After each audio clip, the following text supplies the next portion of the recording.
Alrighty, hello.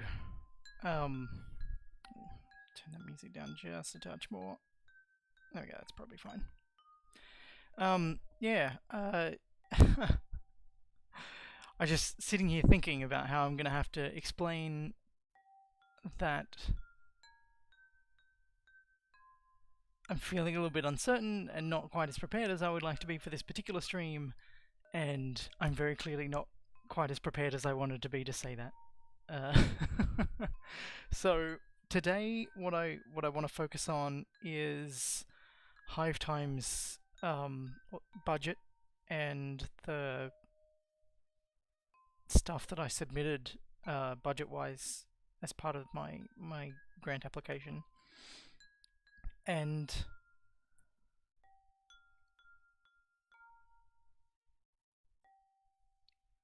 yeah, I feel I've never really talked about financial stuff like this before a project has wrapped. Usually, I like to wait until I have some reflection and future context to give a lot of these kinds of things, like particularly when we're talking about start of the project, um, budget baseline. Like things change a lot across the course of a project, and your your initial budget is, I like to think that your budget should be treated as a living document or a set of guidelines rather than a hard and fast rule, and they're sort of the milestones and benchmarks against which you base the decisions you make about how to allocate resources and how to expand or shrink um, your scope, and what kind of impact that has on your bottom line. But yeah, it's I've I feel like without that kind of being able to look back at it and say, what were my expectations? How did how did the reality vary from that? I feel like without having the ability to say that, um, it's very difficult to present exactly what this kind of early stuff is. So as I talk through this stuff, let's keep that in mind. Let's keep in mind that this is this is me speculating about the future, um, as much as it is me planning exactly how things are going to go, or even more so, right? Like part of part of being a good manager, I think, is trying to keep in mind that things won't go to plan. So yeah, let me bring up the stuff here. It's spreadsheets today. Spreadsheets are our focus. um, I might bring up some other documents, but this spreadsheet is going to be the sort of primary thing. Now, I normally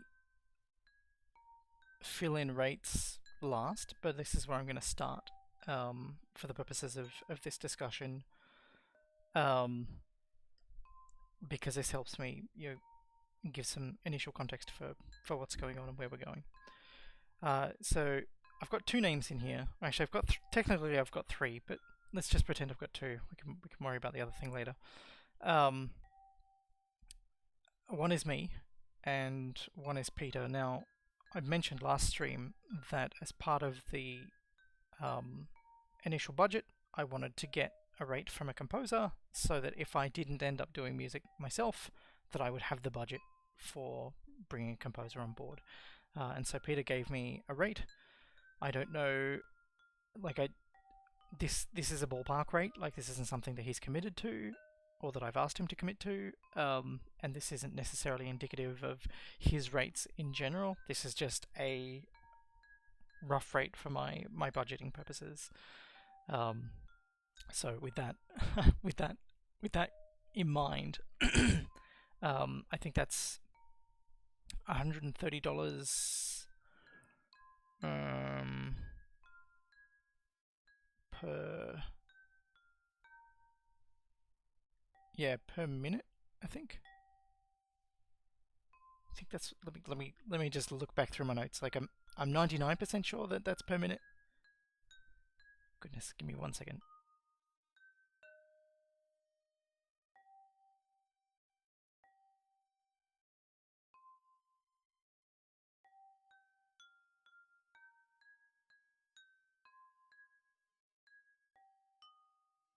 A couple of spotted doves eating the seeds here. I think these two are a mating pair. I've also, you can't tell, but I've put up a shroud that reduces the amount of reflection this time of morning. Normally you wouldn't be able to see the feeder at all for the glare coming off the window and the reflection of the blinds behind it. But yeah, now it's a little bit easier to see some of this time of morning stuff. The sun's behind a cloud right now as well, so that reduces things too. Anyway, excuse me. So yeah, Peter's got a per minute rate, so the numbers for the music calculations are a little bit different. I may compose stuff myself and just do it myself, but it may be that as I get further into development, I decide that my time is at a premium and it's going to make less work for me or more time to focus on stuff that I think is a better use of my time if I bring a composer on board. And so I haven't specifically asked Peter to commit to this project. He's aware of it, and I think he's interested. And look, I would say that if I did bring an external composer on, then he would likely be it. But at this time, like nothing concrete or set in stone. So we've got a couple of rates there. My rate is at the moment set to $20 an hour, which is minimum wage, more or less, here in Australia. And I feel like for the purposes of budgeting and for the purposes of saying this is a tight budget and I'm aiming to make a game on a tight budget, I'm comfortable saying that the minimum wage is what I'm asking the project to pay me for my time. I think it's important to say that and also recognize that my work is worth more than minimum wage, and that I do not expect other people to work for minimum wage. This is just part of how I am working to make the game more achievable. And I've worked all of that out. Like I can feed myself on minimum wage, and I can keep the roof over my head, and I can keep the lights on, I can keep my internet connected. Like I can pay my bills with minimum wage. And I'm very lucky to be in a position to do that. Not everybody is. But anyway, that helps set the sort of boundaries, constraints, scope for that aspect of the budget. Since the majority of what we're going to be talking about here is my labor, being able to keep that low keeps the project smaller, or in turn allows me to get more hours for the same amount. So I divided the project down into a bunch of different chunks. These are kind of high level, mostly gameplay adjacent, or yeah, sort of discipline specific, divided up by sort of which gameplay phase they're a part of. It's sort of generally the approach of how I'm doing it.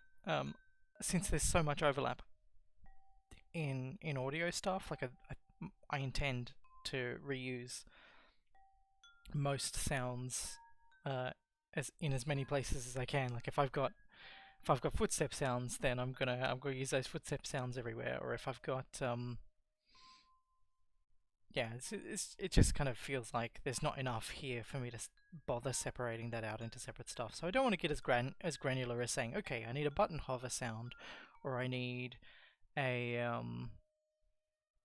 a cancel, like an error sound, and I need a success sound, and like all that sort of stuff. Like I don't want to get quite that granular, but I do want to get an idea of like if I'm doing a recording day or a recording session where I'm sitting down and trying to grab some sounds that I can do, can use for this sort of stuff. How long is that going to take me? And so if I think about it, if I approach it efficiently and I approach it thoughtfully and respecting the kind of work that I have to do, I feel like there's sort of 2 days-ish worth of audio recording work to do with the amount of stuff that I imagine the game having. And so I imagine, UI stuff is not going to take up a big part of that, and to some extent I will likely reuse some UI sounds from other projects that I've previously done, other sounds that I've previously recorded. So it makes sense for me to just go, yeah, okay, I think I can do all the UI sounds in about 2 hours. If all goes well, probably less. If all doesn't go well, should still be around the 2-hour mark. And that's sort of how I've approached working out all of this kind of stuff, is sort of going, well, what's the best case scenario? Let's add half of that again, kind of thing. And I've worked on enough projects and I've managed enough projects and I've done these kinds of estimates enough that I know that there's so much variation, and even half again is not necessarily enough slack to cover every contingency. And I think I'll talk about that a little bit more later. But yeah, there's definitely a huge amount of uncertainty. And so my intention is that I would do one day with a recording session, try and get as much stuff done, and then have a second like follow-up day to pick up anything that needs extra attention or needs further recording or whatever. And I'm sort of expecting that everything will be more or less fine out of the gate and won't require, it won't take more than an hour or two to chop up the recordings and turn them into sound files that the game can use.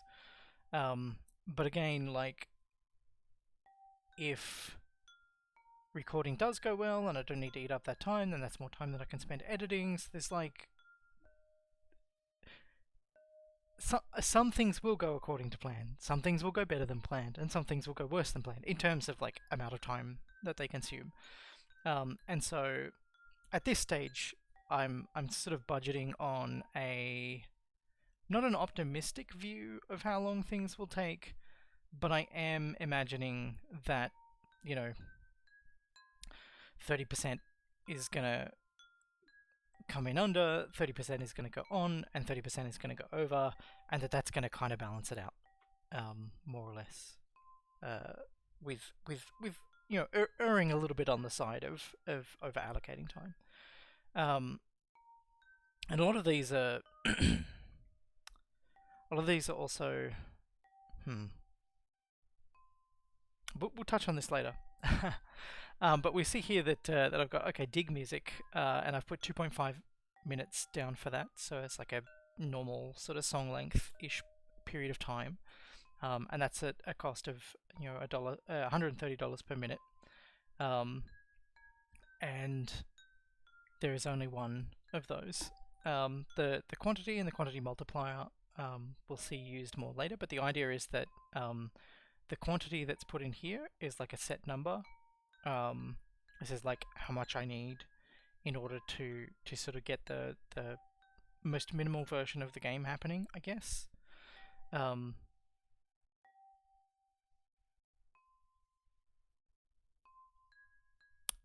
the quantity multiplier is something that allows me to say is an amount that later on we will see is variable. So I might go that dig music is meant to be this background stuff, it's meant to feel kind of ambient, it won't be this kind of wind chimey stuff, but it will still be sort of not attention grabbing and you know, be capable of repeating without sounding repetitive. But with that in mind, I do want to have some variations. So when we come to art, we're going to be dig art. In the next section, we're going to be talking about environments. And I think I talked last time about having multiple dig environments or tile sets to use. And so I feel like it makes sense for me to say, okay,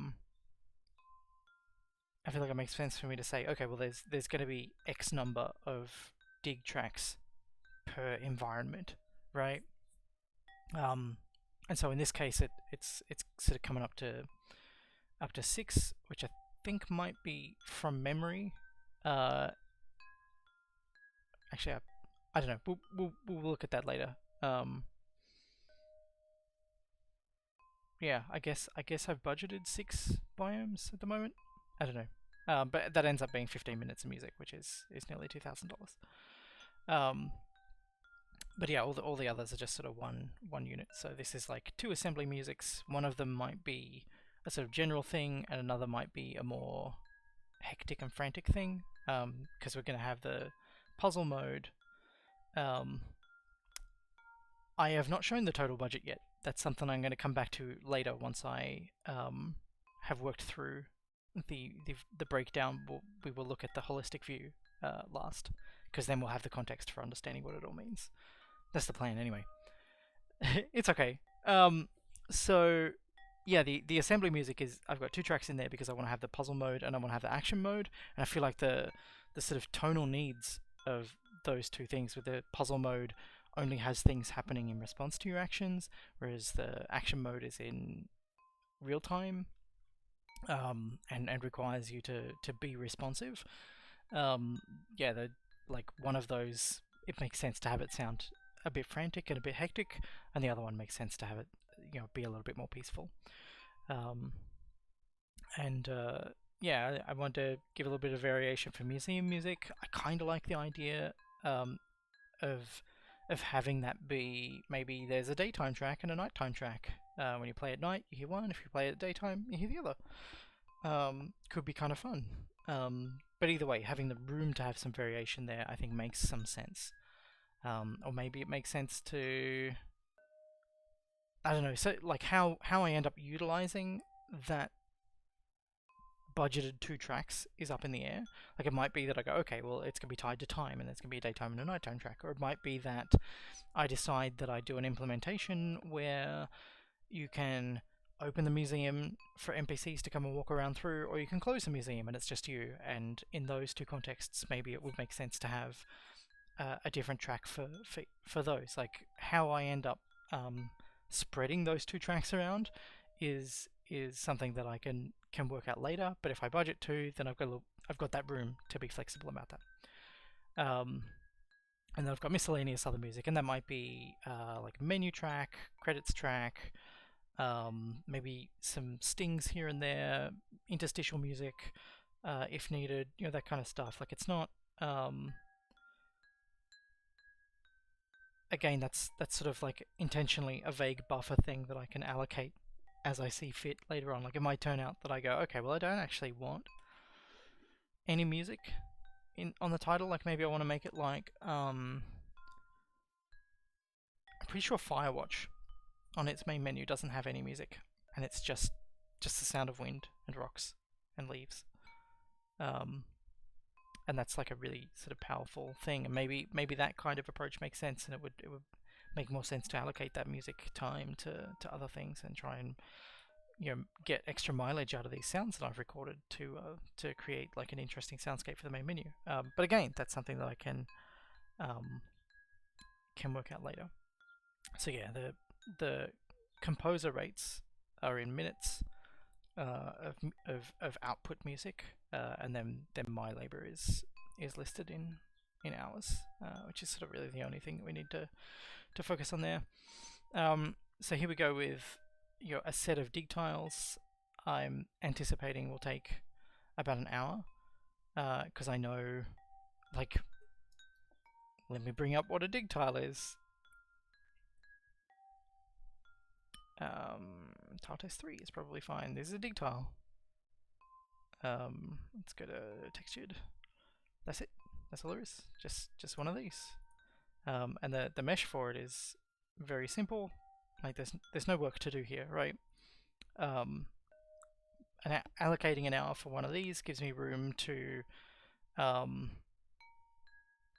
a bit overtime on the first couple, or spend a bit more time like refining import and export processes and those kinds of things. Gives me a little bit more time, across all of the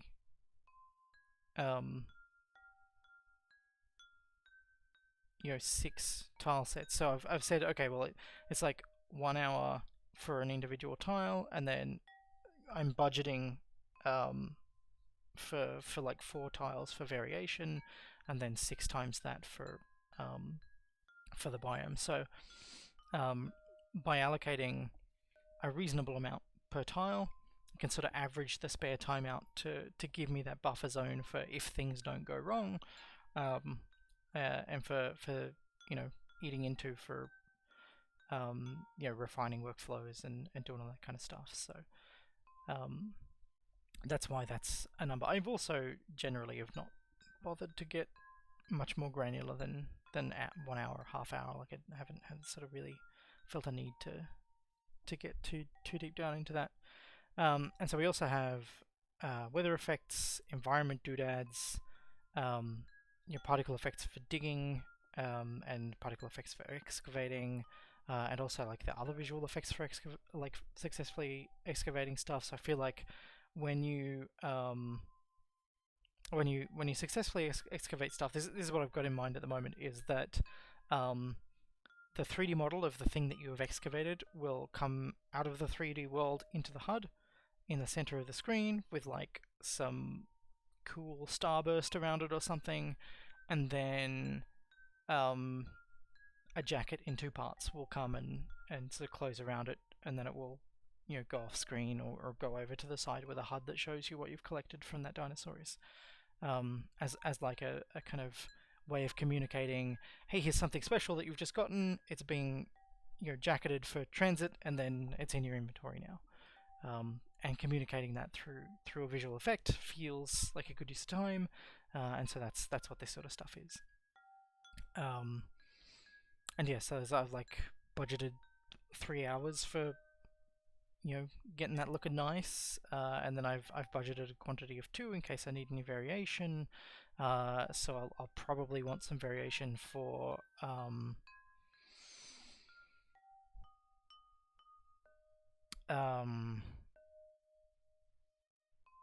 like rare specimens are gonna have to probably be handled differently because they don't have like bone chunks and stuff. But yeah, we'll see how to pan that out, or how that pans out. Like what I'm imagining that I'll do is I'll automatically generate a convex hull around the shape of the chunk and then expand it outward, and just like automatically generate that that jacket shape in 2 parts, which I think is like that feels like a kind of cool way to do it.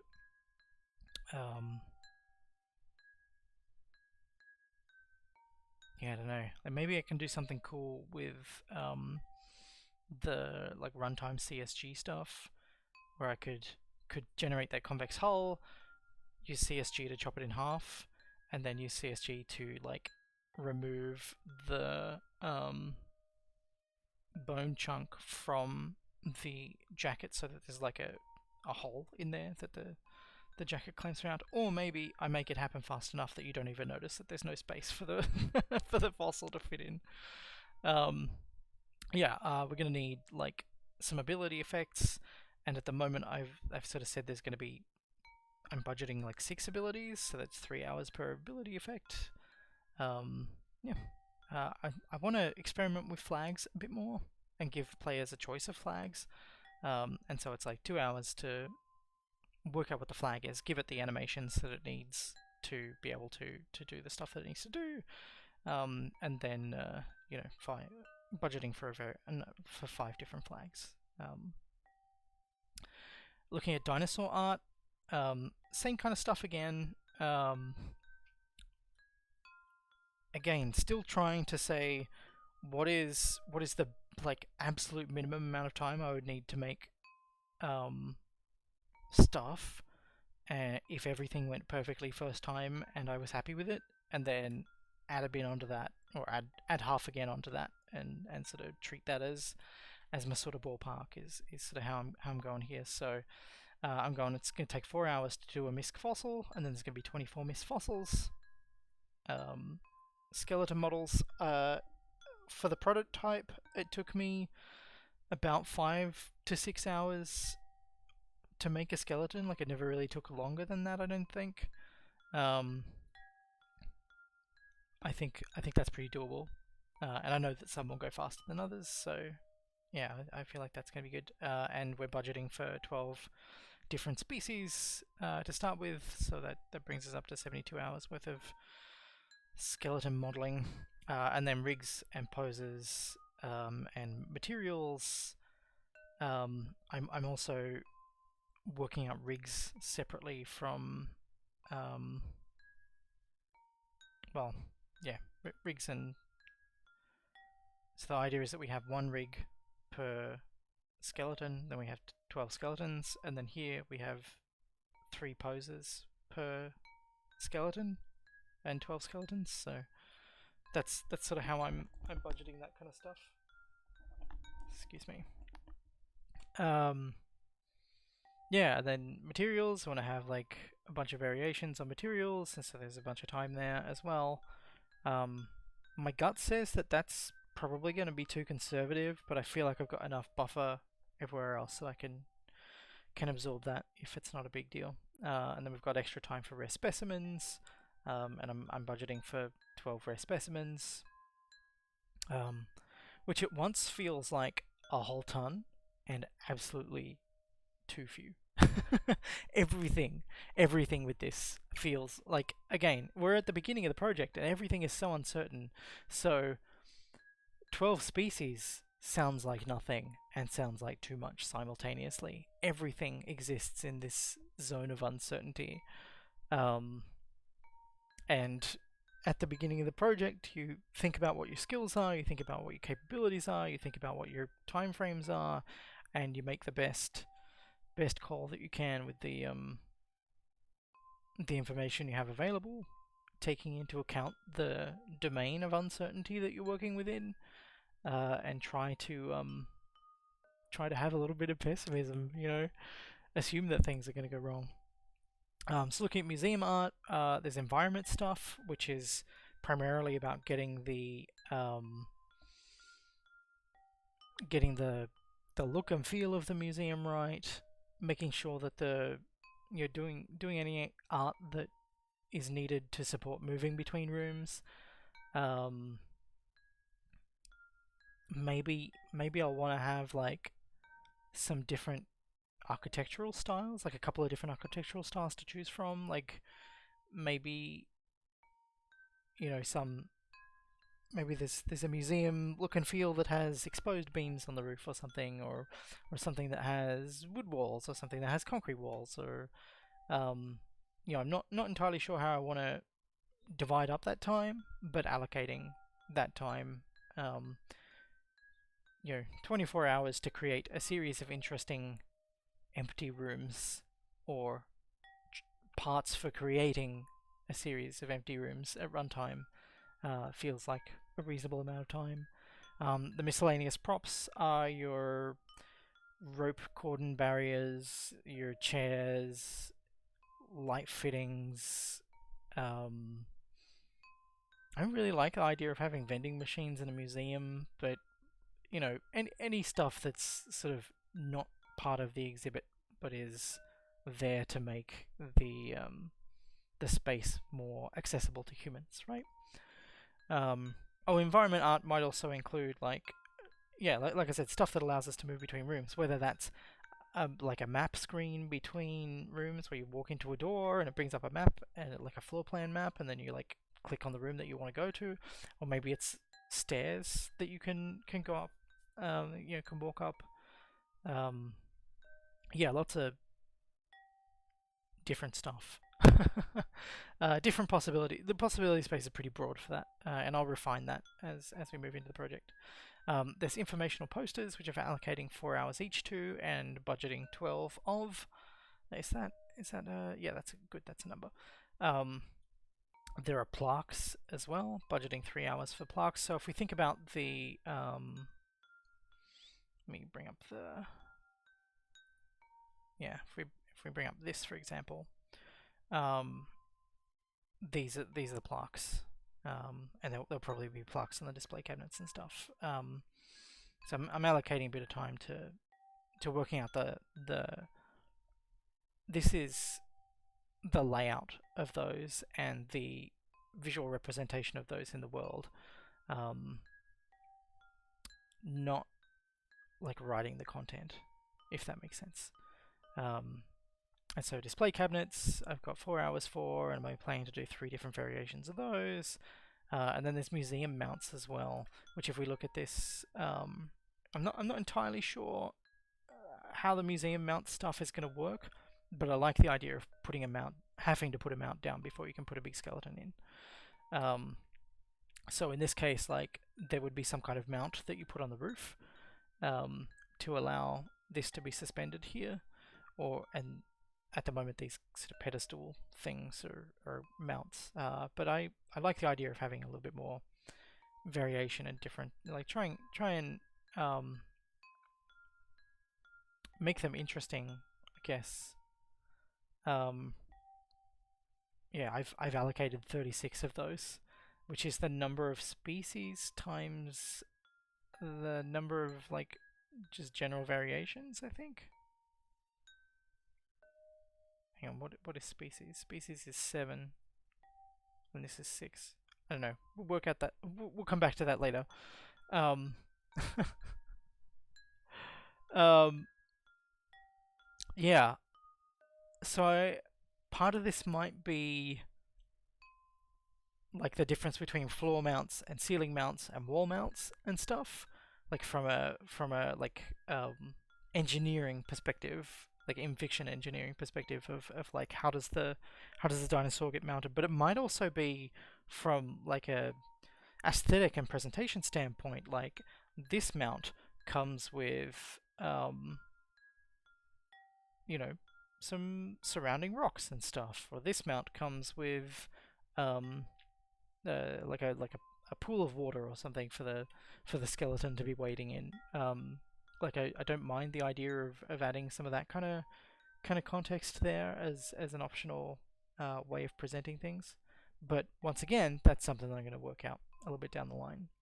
If I do that kind of stuff, then it's probably going to take me a little bit more than 2 hours per mount for that sort of thing. But if I do go down that route, then there are going to be some very plain ones that take much less than 2 hours. So I think again that's going to be a situation where things are going to kind of average out and not come back to bite me. I have the assembly art here, where I'm budgeting a bit of time for the spares bucket, the stash bucket, some particle effects for placing things. I don't know, 5 hours sounds like a lot, and also not very much. I feel like I've struck a good point there, maybe. I don't know. I have a lot of uncertainty. It's funny, I've been making games in some form or another for about 30 years now, and I think about my most recent projects and how I was able to use knowledge of my skills and my abilities and my limitations to maximize my efficiency and productivity and make things within a domain of expected timeframes that I had in mind. Like for Hive Time, stuff took me about as long as I expected. For Bad Egg, stuff took me about as long as I expected. For Cloud Courier, stuff took me about as long as I expected, but that was condensed down into 4 days, so it's kind of hard to sort of really consider that to be a real thing. And even for the Bonesweeper prototype, like before starting, I was like, I think I can make a skeleton in under a day. That doesn't feel like a problem. It feels very comfortable amount of time to work with, and yeah, able to come in under that quite comfortably. So I am I'm feeling a lot of uncertainty, but I am drawing some degree of confidence from the experience of having navigated a lot of this stuff before. This is unique for me in terms of this is the first project where I have had to do this kind of budgeting and use it as a commitment to like an external funding partner in a project where it's only me, right? Um, in a project where it's other people and I'm relying on my knowledge of other people's skills, then that feels like if I know them well enough and I work with them well enough, I feel like I can gauge that comfortably and feel confident that I can, you know, if things don't go according to plan or someone gets sick or whatever, that I can build in enough buffer to allocate handling those kinds of situations. But when it's just down to me and it's only me and I'm like, I don't know, I find it easier to have confidence in other people's abilities than in my own, even though there's probably the same level of they probably feel the same level of uncertainty as I do. Yeah, it's like a subjectivity thing, I think. It's interesting. Anyway, yeah, not a huge amount of stuff budgeted here. You'll notice that there's no background stuff allocated here, and that's primarily because I intend the background for the assembly phase to be entirely reused from the museum and the map scene. Like, most of it's going to be reused. Most of it's going to be shared. I don't want to put stuff into the budget twice, right? As nice as that would be. And talking about map art, yeah, I've allocated a big chunk of time.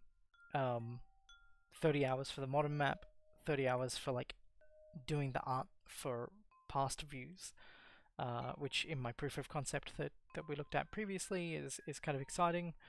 Let's bring up a quick look at that because I have one here.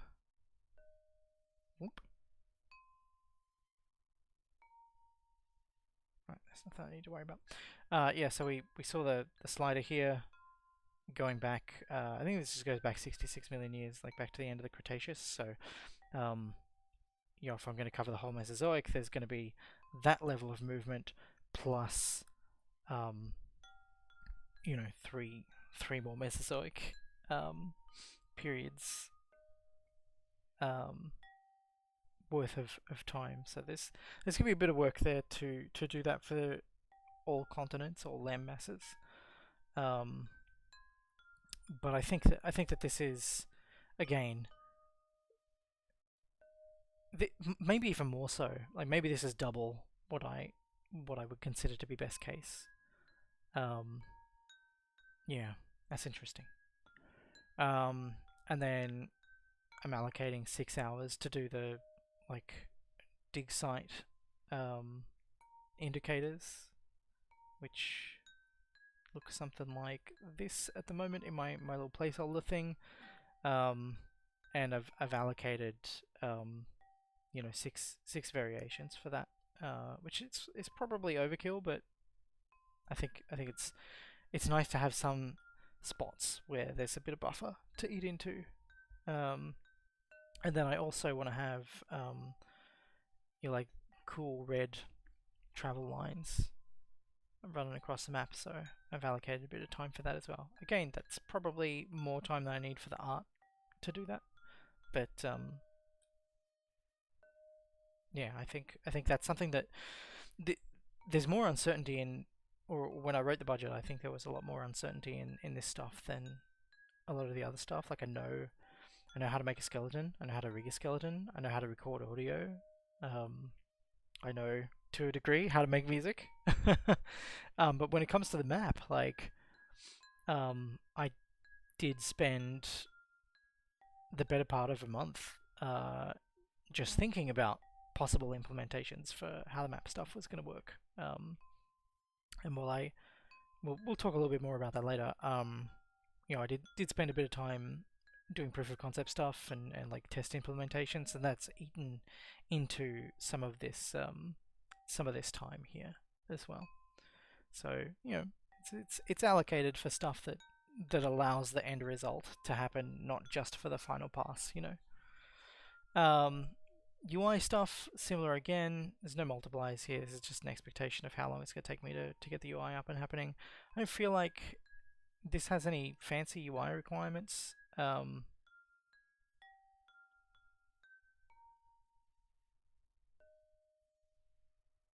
Yeah, it's interesting.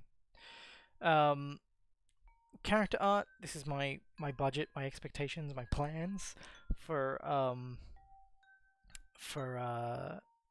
how long it's going to take me to do the character customization stuff. So I've allocated 12 hours to make a character model, which that very first placeholder temp character that I did, I reckon I probably did that in,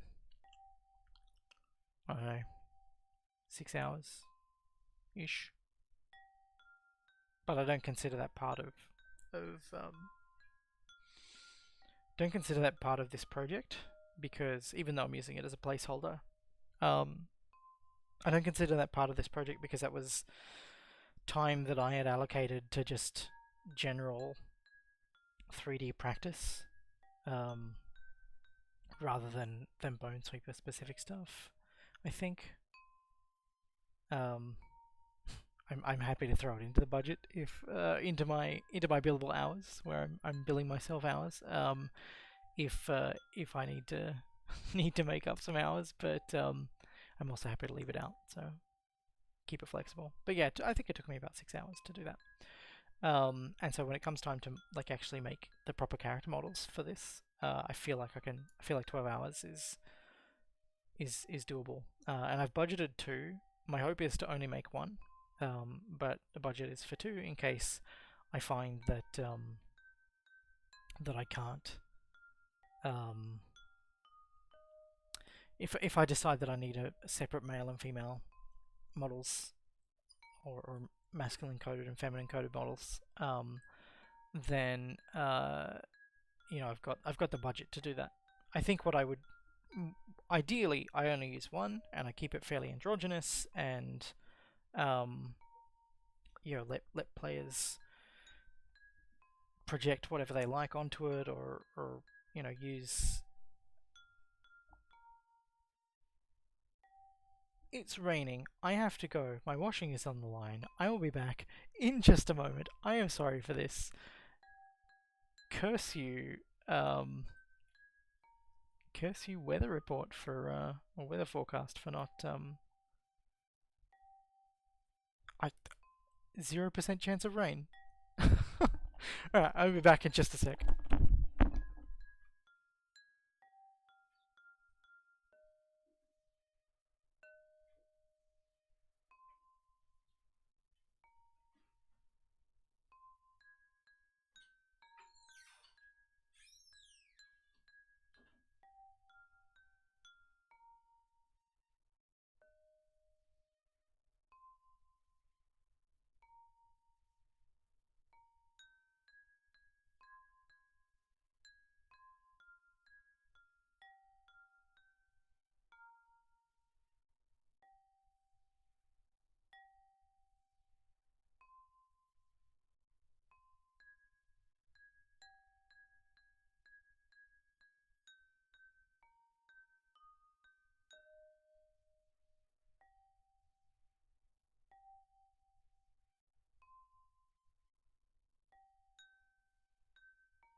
Right, sorry about that.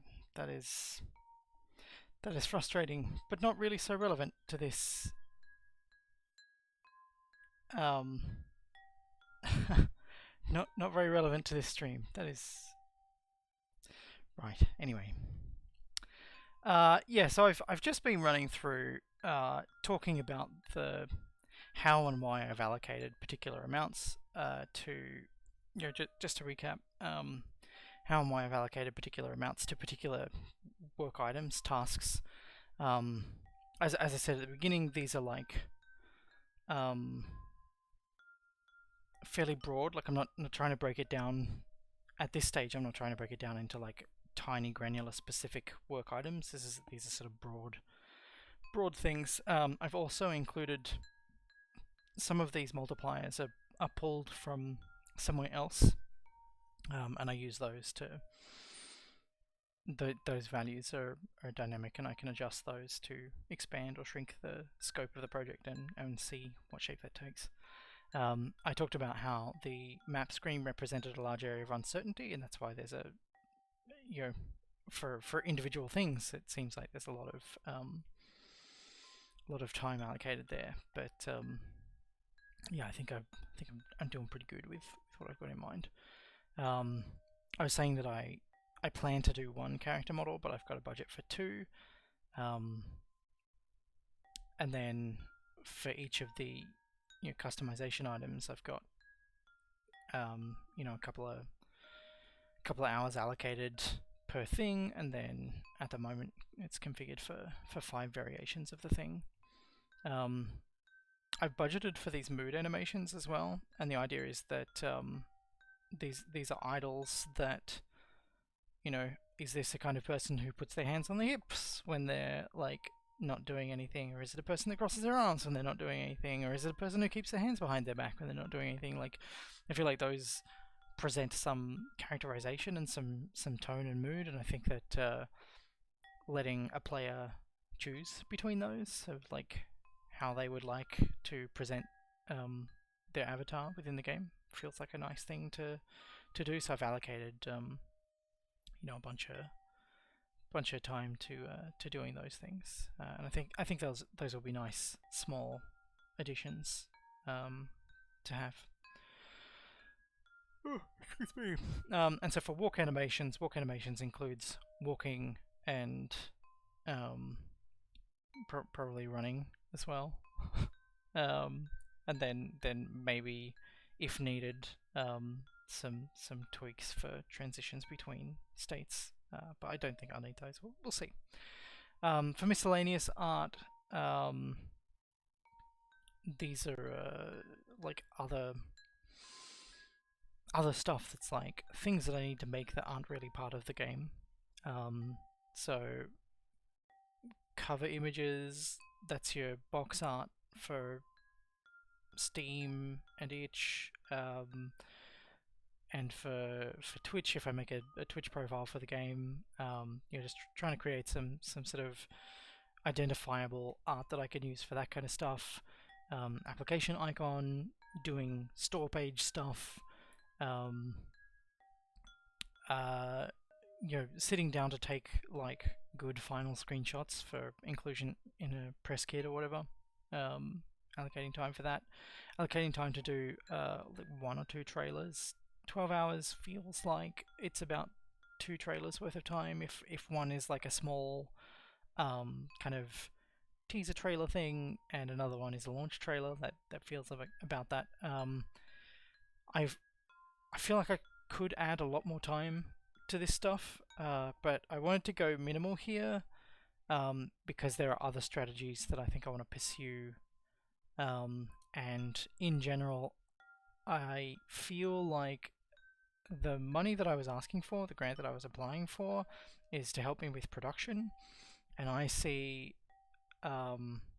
making trailers and doing marketing as a post-production activity, especially since I'm working solo. It's easier for me to finish the game and then do the bulk of my marketing activities, knowing that I have a finished game, than it is for me to try and pack the bulk of my marketing activities within the same time frame that I am doing other work. Like, I think there's still lots of marketing stuff that I'm going to do in the lead up to release and during development. But like highly focused marketing activities, I think I'm going to aim to complete the game first and then transition over to focus on that stuff, if that makes sense. And so for that reason, I haven't included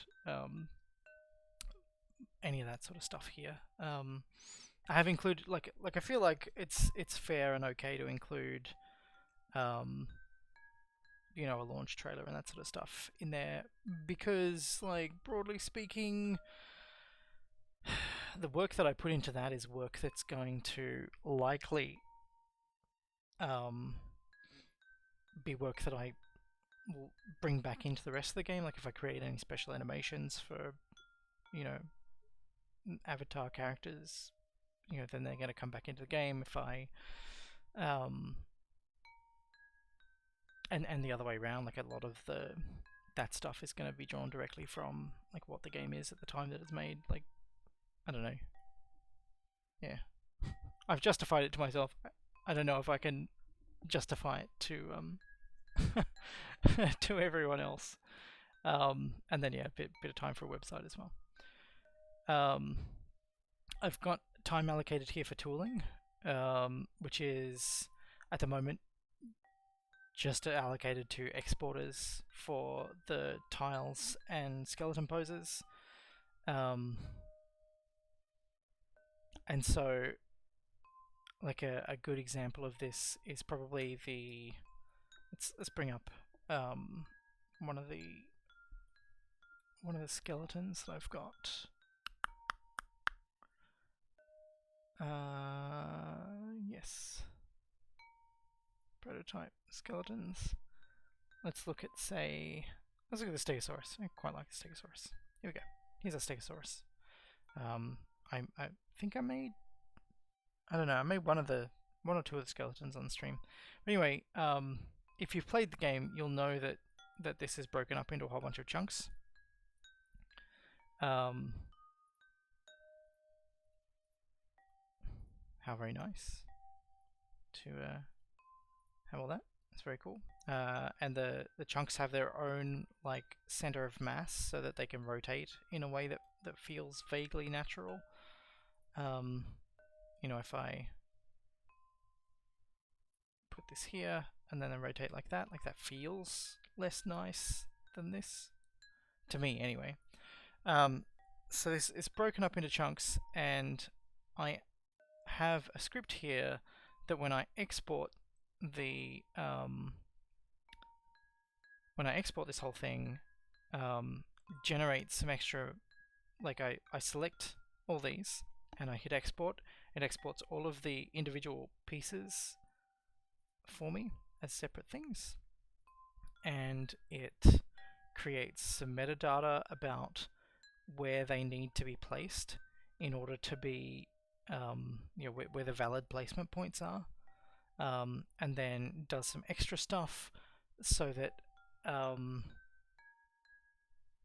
it works out the offset between the origin point and like whole grid units, so that I can have everything aligned to grid units in the game, but be like have the models themselves be offset by however much they need to line up nicely. Yeah, it's like a bunch of stuff that's done there, so that they can. Oh yeah, there's some other stuff. Let's have a look at this here in the object data tab. I think no, just object. Yeah. So I've got some. How visible is that? Yeah, it's visible enough. Oh, actually, I can make it bigger. Maybe. There we go. Bigger. I've got some custom properties down here, and if we look at this one, we can see that it unlocks right leg back, which is this bone here, which in turn unlocks pelvis, which is this bone here, which in turn unlocks ribs 1, which is this, and tail 2, which is this. Tail 2? Tail 1? Gosh. Haha. Alright. This one has this. I've loaded the wrong version of this. This is busted. I've written the wrong names in. But yeah, writing the script here that exports all of that stuff, so that the game knows how to reassemble the skeleton, is the kind of tooling stuff that I'm talking about there with the skeleton and pose exporter. And then I also want to do something similar for tiles so that I can reduce the overhead of making tile variants and make sure that that when I export stuff that it's giving me the right level of variation and stuff. So one of the options that I'm toying with for tile variation, I've talked previously about shape keys and stuff, and I think I'm going to actually move away from that and back towards what I was initially thinking of, which is to like use some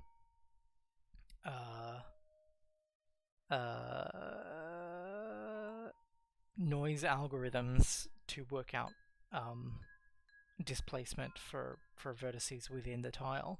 And while I'm doing that in Godot right now, there's nothing saying that I can't make a script that does that for me based on like a template tile like this, and then it turns them into something. Do I have a picture here? I think I have a picture here.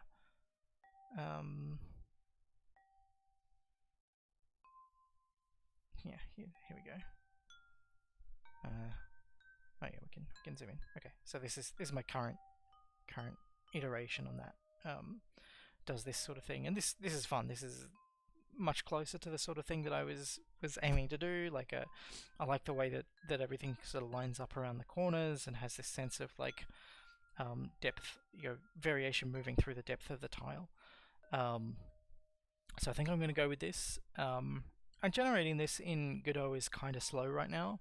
There's nothing saying that I can't move that off to a script here that creates, like, automatically creates, I don't know, 20, 30, 100, however many, doesn't matter, different possible variations, just at the click of a button, and it'll do the rest. Like, the main thing for me is not having to like do manual maintenance of a large number of assets. I don't mind the idea of having Blender automatically create a whole bunch of variations for me. That's nothing that I have a problem with. So next we move on to the gameplay stuff, which is looking at programming and implementation, that sort of work. Yeah, good to see the sun's out now. Dear. I'm gonna have to go and hang all this back out later and hope that there's enough daylight hours to dry the rest of it. Anyway,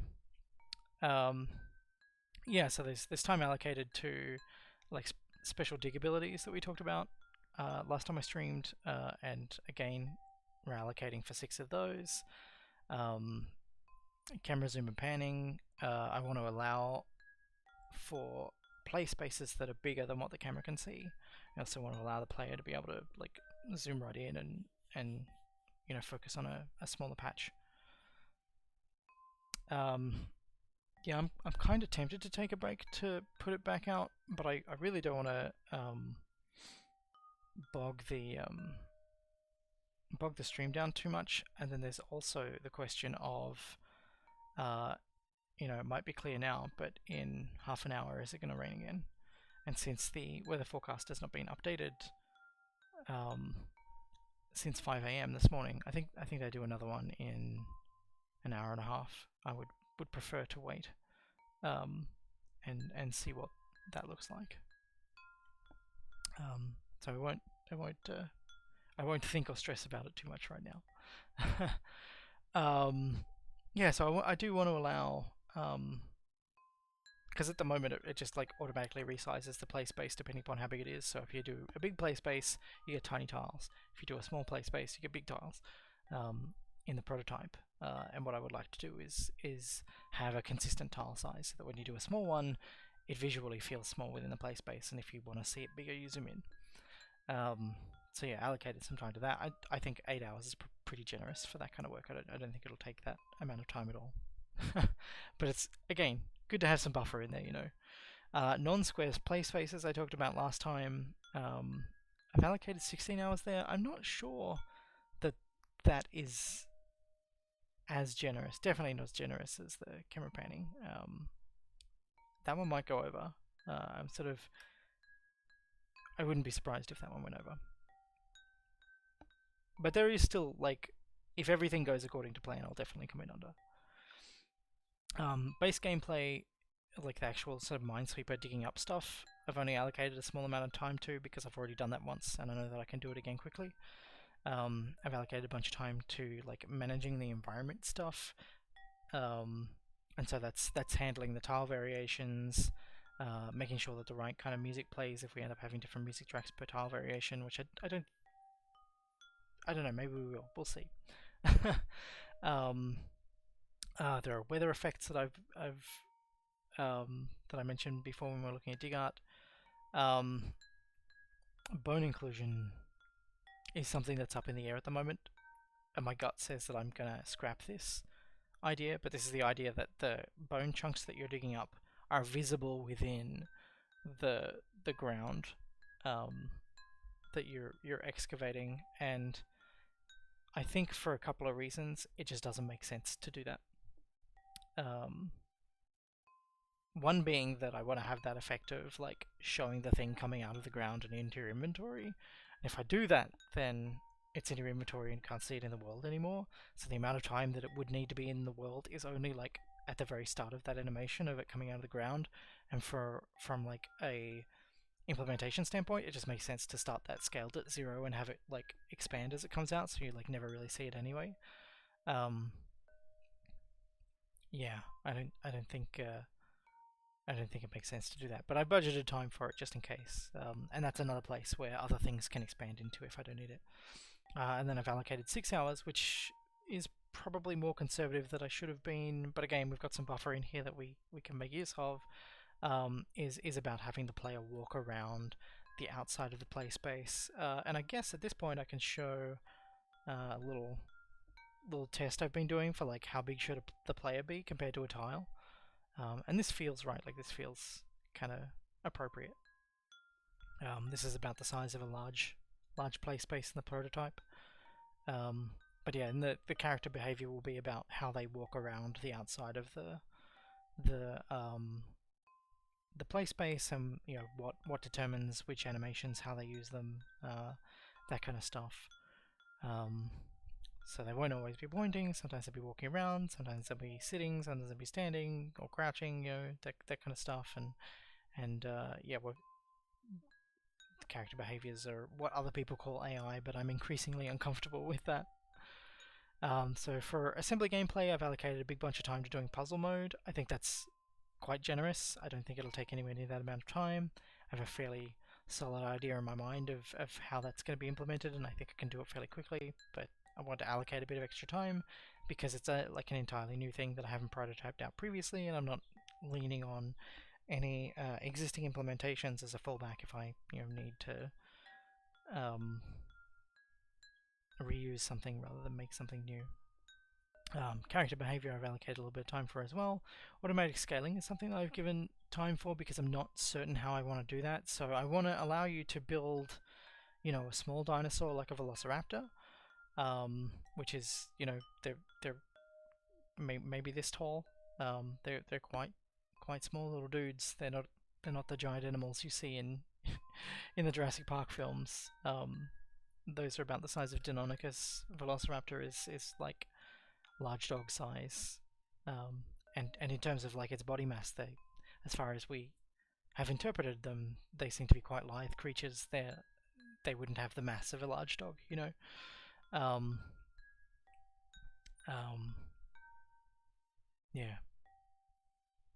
So I want to allow you to make little dinosaurs, maybe even like a Compsognathus or something, which is like small kind of chicken size kind of thing, right up to like giant sauropods, and working out how to get the assembly phase camera framing and gameplay working the way that it needs to work. Like maybe it makes sense to allow the camera to pan up and then follow the bone down as it falls to the ground for like tall animals. Like maybe that makes sense. Or maybe it makes sense to like always automatically zoom out. If I do that, then I need to like have some thought about how I'm going to implement the environment, and you know, I feel like it's important to have the character. They don't necessarily have to be the same size on screen all the time, but I think they need to be the same size relative to the size of the skeleton to like give some idea of comparative scale there. At the moment in the prototype, everything's just like made to fit the screen, so comparative size is not even remotely appropriate. But yeah, I want to allow some time for that, and also some time for doing an implementation that allows me to have different poses per specimen. And so like the art for that is allocated back over here in the Dino Art thing. So like all the work of doing the poses is over here, but the work of implementing or doing an implementation that can make use of any arbitrary number of poses is what this work item is meant to be about. Again, base gameplay is small because I've done it before, and then I have an optional thing here which I've budgeted for, but I'm not entirely sure that this mechanic is going to make it into the game. But this is the idea of allowing you to do your own custom poses after assembly. Which, if I can find a nice way of implementing it, I think would be kind of fun. Give the player like some abstracted controls, where they're using inverse kinematics to position legs, maybe, and complicated rig abstractions to allow them to or maybe not even complicated, but like a look target for working out where the head's going to be facing rather than actually rotating the head, maybe. Just things to make that act of the job of posing things more simplified and more interesting. But I feel like that will, if a player's digging up like 50 stegosaurs and I only make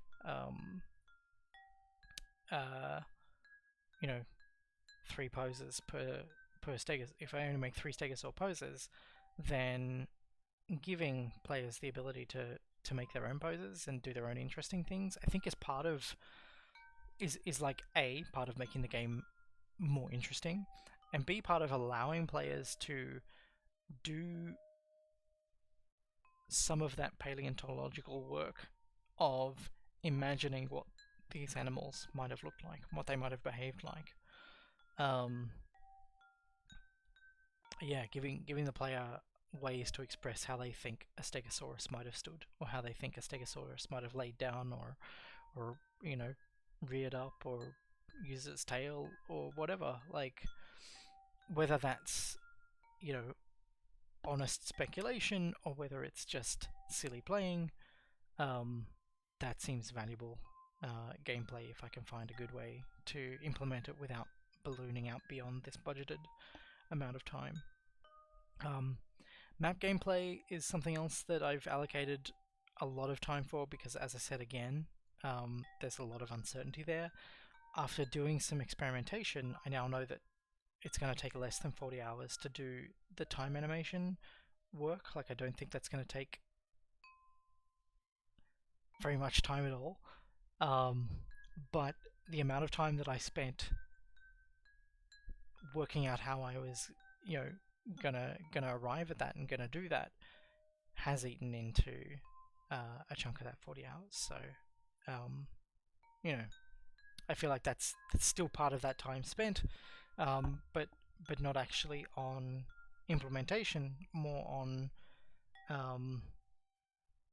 like conceptual exploration of what needs to happen. Yeah. This one is meant to be is the ability to resume in progress dig sites, and I'm feeling like I may have under-allocated hours there, but there's other things here that I've definitely over-allocated hours for, and we'll see how that pans out over time. Museum gameplay is another one where I've allocated a lot of time. Again, because I don't have an existing implementation to fall back on. I have worked on some third-person character controllers before, and as you can see, you know, let me just bring up the gosh, where is it? It's hiding from me.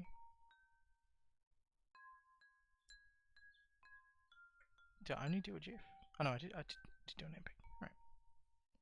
Yeah, as you see in here, like I've got like a very quick and dirty first pass for allowing character to walk around. You know, I have done this kind of work before, and I was able to do this quite quickly. I don't know. I think I did this test. Very rough, very quick and dirty placeholder. I think it took me like 3 hours, I guess. So I feel like I can do this sort of like movement gameplay. 16 hours feels like a very comfortable amount of time. Although I guess it's 13 hours now. The gameplay for being able to position things and place things, I think like that's probably going to have like a grid alignment component. Is something I've allocated a big block of time for, because I know from past experience with like particularly with Hive Time and stuff, Hive Time is intentionally very simplistic in how you can place things. I want to ideally allow players, well, even if I do lock everything to grid and don't give players a lot of options, placement in general is more complex just from the virtue of you know, I need to work out how, you know, posters are separate. Poster placement around the wall, like even if I make every poster the same size, placement of things on walls is going to be different from placement of things on floors, right? No, everything should be 20. All of these are a lookup back to that first sheet that we were talking about, which is $20 for per hour for my time, which is minimum wage. Budgeting minimum wage is part of how I'm keeping the costs of this project down. I know that I can live off that. I know a lot of people can't, so I'm in a it's feels very wrong to say I'm in a privileged position where I can do that. But in some levels, I am in a privileged position where I am able to lower my costs so much. Ideally, I would like the game to do well enough to pay me more, but this is sort of the bare minimum. If I go below minimum wage, then I think I am doing a disservice to myself and to other people who do game development. But you know, and even like minimum wage is still is like a third, a quarter of what I would be paid with like an entry-level industry wage for the work that I'm doing. So yeah, it's tough. But yeah, as part of this, I allocated a per minute rate for a composer, and this is an indicative rate that Peter has given me, rather than anything that we've like actually agreed to. And so the music stuff is all in minutes rather than hours. Or minutes of final audio rather than hours of labor, is how this stuff is budgeted. And so my intent is at the moment to do the music myself, but I want to make sure that I budgeted to bring an external composer in if I felt like that was the right thing to do. I have budgeted some time for museum sharing. Now, this is piggybacking on museum save load stuff. So like I'm going to need to save and store your museum somewhere, right? In order for you to be able to continue a game. Museum sharing, which at this point, oh my goodness, like I'm absolutely terrified talking about this stuff because as I said last time, like a lot of this is about managing expectations, and you want to under-promise and over-deliver, right? To be talking about allocating time to this stuff is like makes it feel to me like someone could watch this and then come away with the impression that this stuff is definitely going to be in the game when maybe it's not, right? museum sharing, the implementation that I've got in mind is about allowing you to visit the museum of another player's profile that's on the same machine.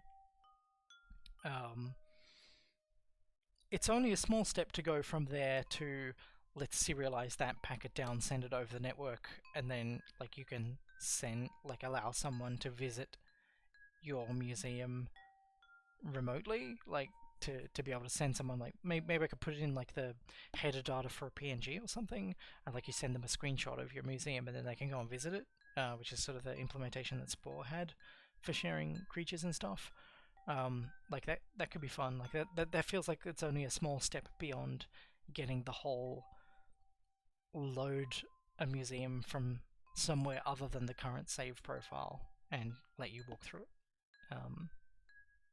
And that also means like displaying things that you haven't dug up yet, and it also means like locking down things so that you can't edit someone else's museum. And then when I'm talking about museum multiplayer here, that's definitely split screen on a local machine rather than thinking about netcode.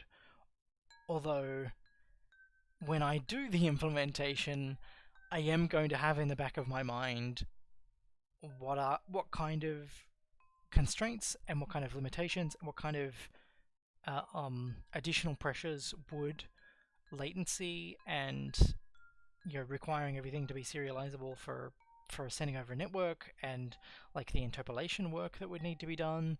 Like I want to keep all of that in the back of my mind so that if everything else goes really well and comes in on or under scope, and I feel like it makes sense for me to add networked multiplayer, then I will have already kind of designed things in a way that I will have less work to do to slot that in than I would to do it if I hadn't been thinking about that stuff from the beginning. That isn't a commitment to doing it. Multiplayer is... I've worked on a couple of multiplayer games before, and in all of those cases I was using an engine that was already set up to do that specific kind of multiplayer. There wasn't like a lot of work in terms of multiplayer implementation for me to do, or for my teams to do. But even in those cases, it still represented a degree of work and a degree of design overhead and a degree of implementation overhead beyond what just doing single player stuff required. There's no way that I will work as hard as possible to make it less work for myself, but it still represents a non-trivial amount of work that will be difficult to justify.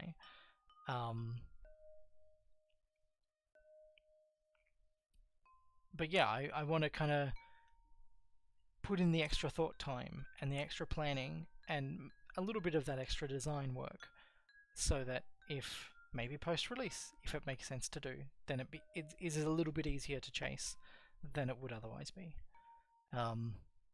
So yeah, museum sharing and museum multiplayer are all about local machine stuff. And I feel like from that perspective, these are probably reasonable amounts of time for implementing that stuff. Maybe museum sharing, not quite as much. That feels a little bit less generous. But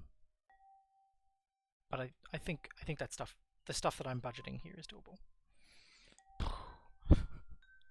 Like I said, absolutely terrifies me to talk about this stuff in like talking about stuff that is unrealized and in the future, as opposed to at the end of a project talking retrospectively about this kind of stuff.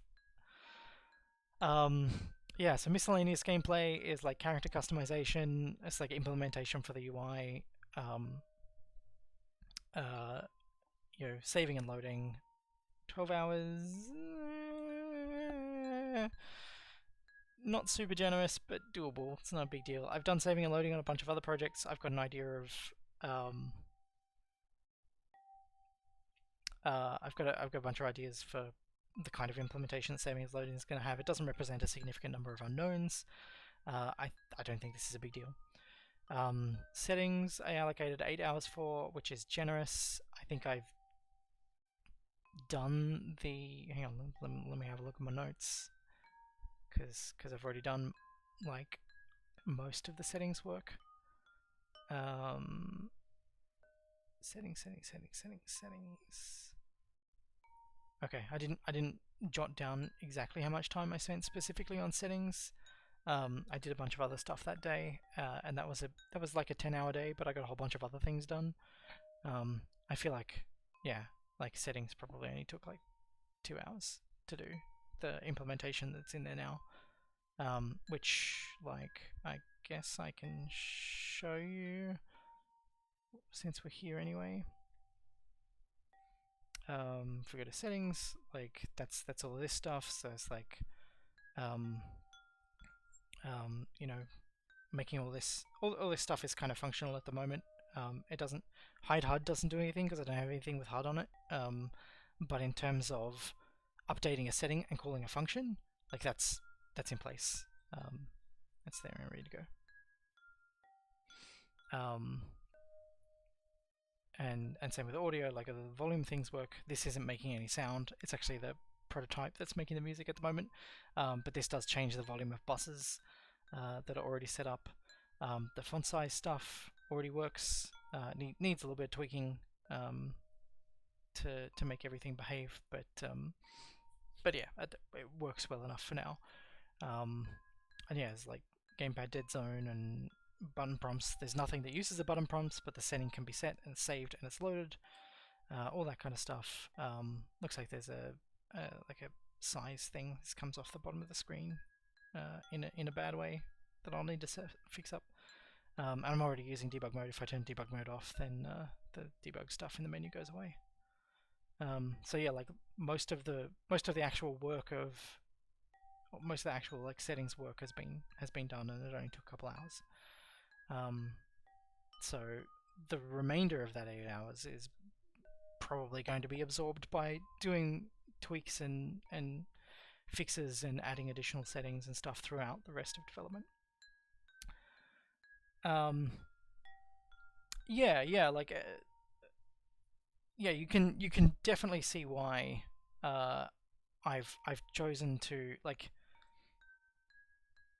normally I wouldn't bother allocating something in a budget for this, and I would just be like, well, that's a nice to have that I won't put on the roadmap, but might make a pleasant surprise later in development if it turns out that there's enough slack from other things going, you know, in under time, you know, happening much faster, much more smoothly than I intended.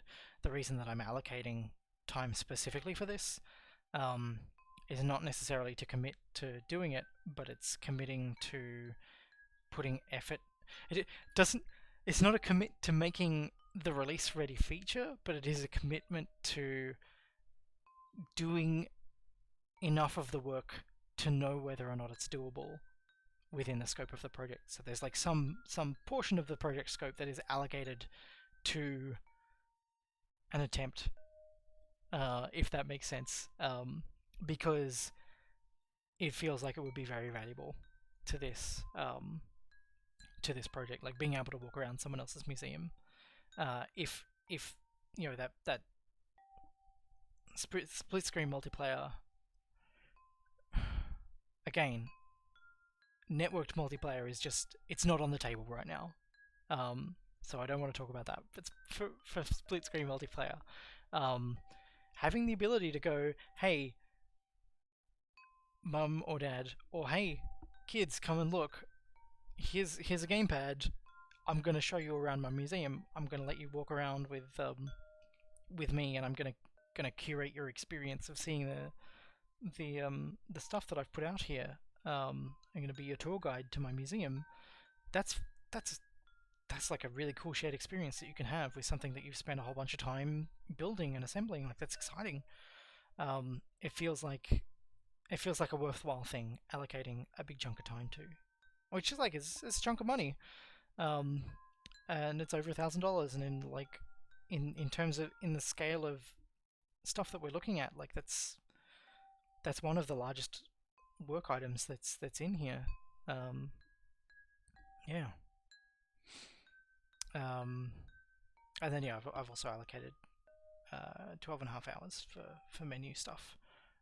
As you can see, like I've done some of that work already, and I would say that at this point, like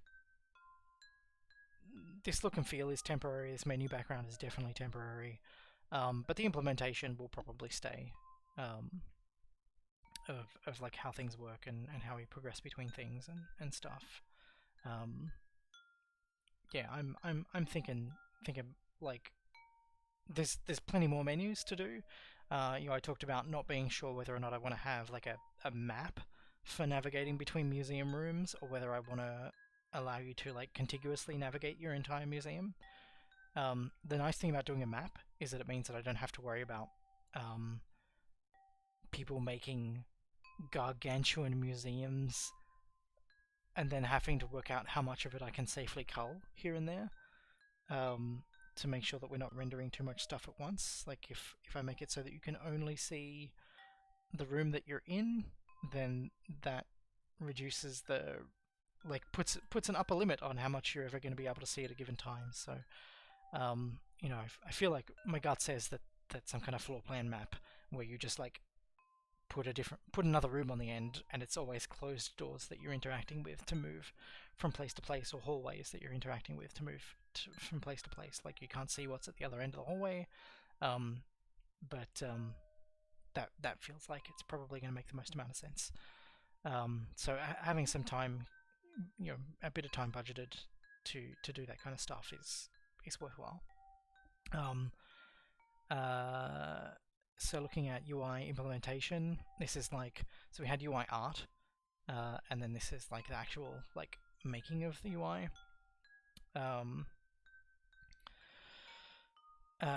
And so that's stuff like making the, let me bring this back up here.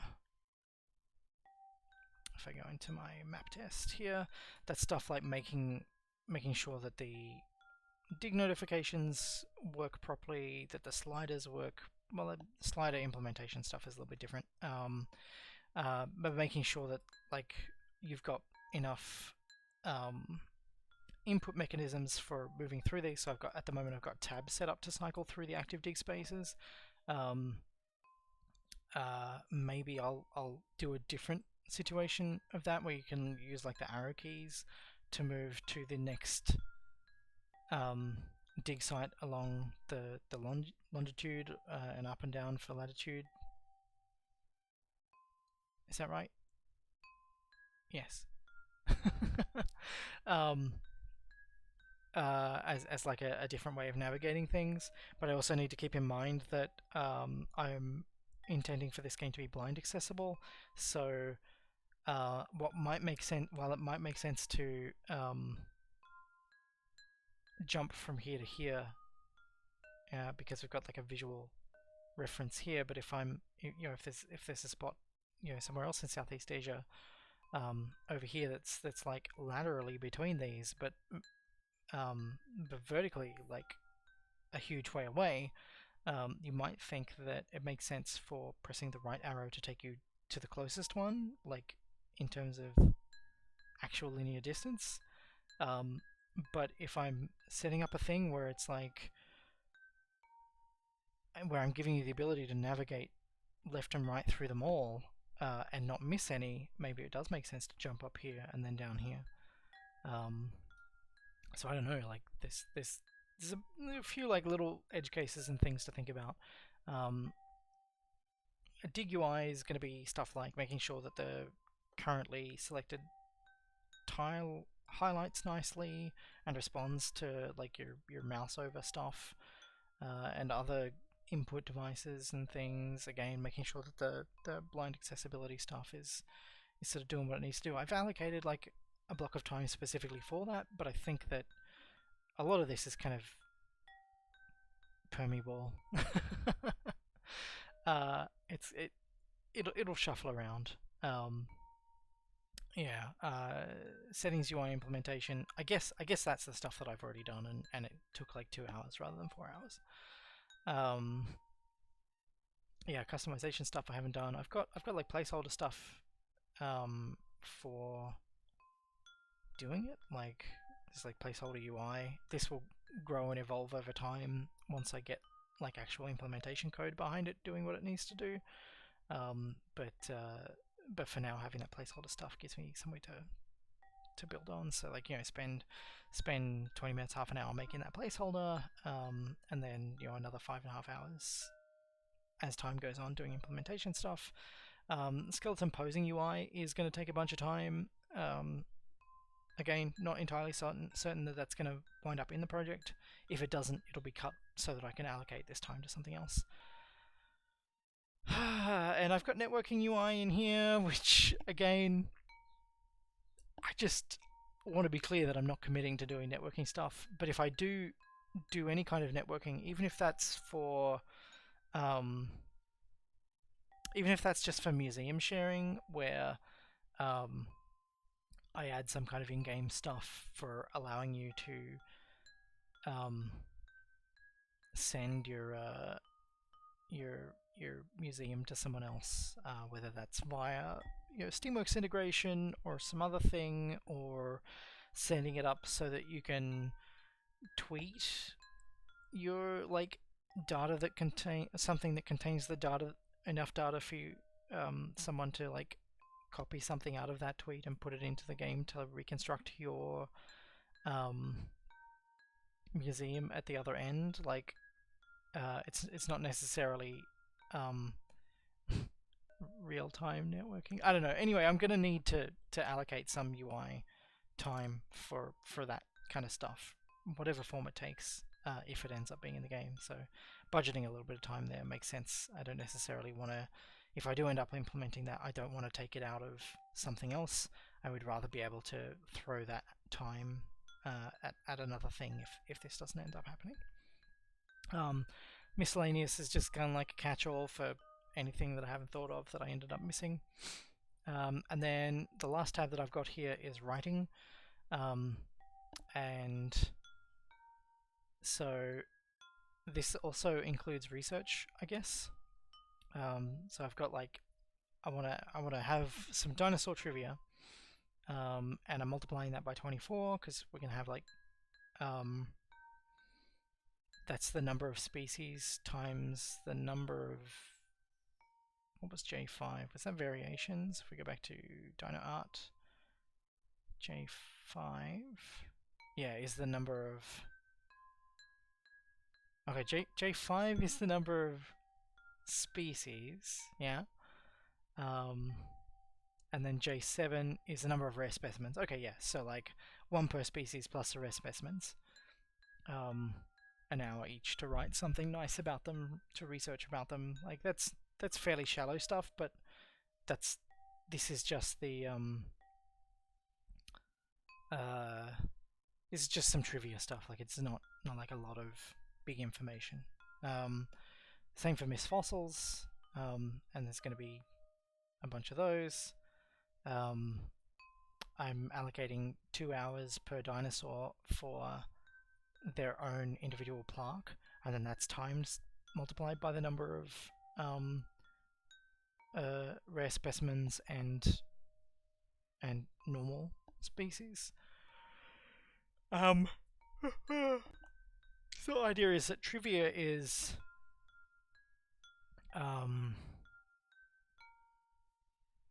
this person first described this species in this year, or did you know that this dinosaur's name means this? That kind of stuff. Whereas the dinosaur plaque will be more about where that creature, or where that animal has been, what we know, I guess, about that species. So trivia is like small bite-sized stuff, and the plaque content and stuff is your sort of informational display stuff that's going to be more substantial. And so I've allocated a bit more time for that. These are like I would like to grow these, but this is like the minimal amount of content that I think needs to be in the game for it to function. And then also some descriptions for locations on the world map, and descriptions of each of the dinosaurs. Oh, sorry, yeah, these plaques, these are the informational displays. The dinosaur descriptions are what goes on the things. Anyway, bunch of time allocated to writing. My plan is to have and yeah, how I allocate this will probably fluctuate here and there. Yeah, that's a number of species there as well. It's like the largest writing item. That might be the largest item in the entire budget. Alright, so all up I'm imagining that this is going to be about 10,000 words, which is half of Hive Time, I think. Like half of the text in Hive Time. This seems doable. Alright, so yeah, we've kind of gone through everything. This is like how I've broken down in broad strokes what the work is going to be. As I progress into the work, I am in the work that I'm doing right now, I'm in the process of, breaking things down more specifically. I don't have a good example. But I will need to break those down more specifically. So if we look at character art, for example, I said that this is going to have two, like one of those is going to be walking and one of those is going to be running. So in my mind, I've already broken that down, but I haven't broken it down in this budget document. I don't think this is the place to break it down with that level of granular detail. And now we move on to the first page of the budget, which Splurp in chat was asking about earlier, which is like, what is the total budget? What does all this add up to? And what shape does it have when we look at it as a whole? And when I wrote this, I started by doing the individual breakdown, because that was the stuff that I needed to work out. I couldn't just say, this is my budget. How do I fit what work can I fit within the budget? The way that I work, it makes sense for me to say, this is the work that I want to do. What does that budget end up being? Is that bigger or smaller than what I think is achievable? How do I massage everything into shape? So when we come back here, we can see that for each of the categories that we looked at and worked through, I've broken those down into a rate. And if we look at audio, we can see that that's a couple of things divided. We can see that all of them are just the addition of everything in the H column, right? So all of these are added up into totals, and then we get that into a number here, which is $47,560. Now, that's a lot of money.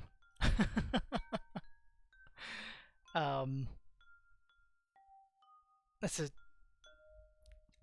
terrifyingly small amount of money, right?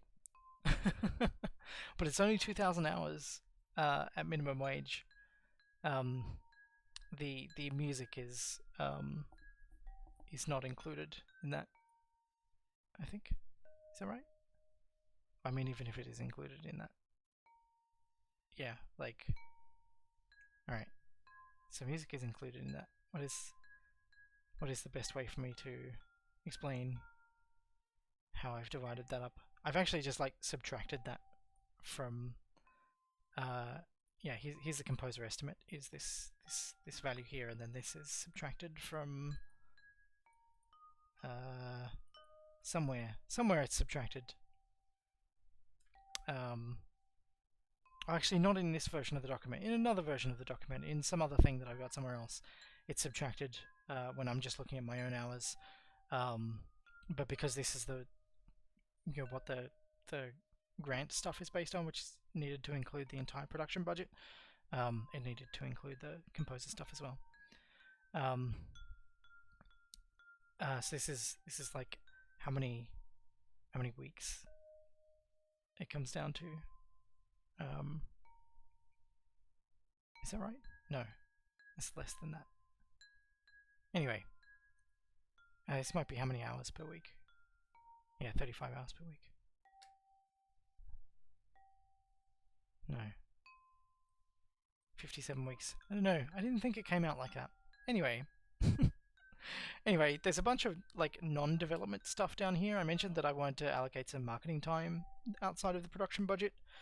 There's also QA, and I have 0 listed here because I feel like I'm going to rely entirely on volunteer QA, and I wish I had a budget for that, but I don't. So I'm just going to do what I did with Hive Time, which is invite between 100 and 200 people who are interested in the game to play and give me feedback and have some one-on-one interaction with me, and a free copy of the game and a postcard when it ships as a thank you. I would, if the game does really well, I feel like I would probably try and find some extra way to compensate those people for the time, or reward them for their time, or further acknowledge their contributions. I know that there are many people who would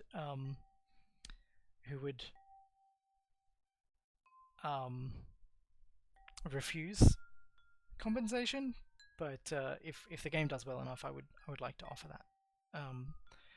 But in terms of hitting my break-even point, yeah, it's got to do fairly well for that to happen. I mentioned that I was expecting the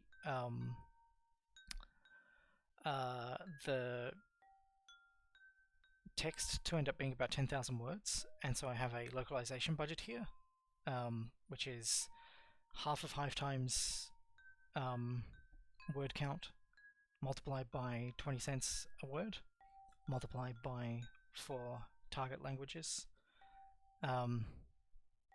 which is like efigs. I don't know whether I would do efigs, but like in terms of how you just have a general localization budget, efigs is a kind of general ballpark, right?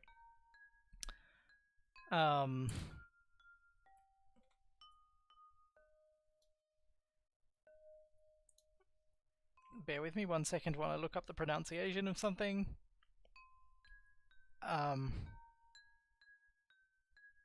Yeah, so like I said, efigs is nice from a budgetary perspective because everybody understands what efigs is. And alright, sorry, if you don't understand what efigs is, efigs is English, French, Italian, German, Spanish. It is your set of Western languages that that are sort of the most common set of languages that games with Western audiences target. It's a fairly, like, efigs is a very commonly used acronym in localization circles. I feel like if I was going to do localization, I don't think I would target efigs specifically. I think I would be very likely to target Western languages over other. I don't know. Like it's very difficult to. It's not something I want to commit to at this point. The reason that this is down here in non-dev is because I consider this to be a post-release thing to do if the game does well. If the game's doing well, then to grow its audience further, I will consider pushing it into other languages. If I do go down that road, if I do that stuff, I think one of the languages that I would like to localize the game to would be Palawakani, which is a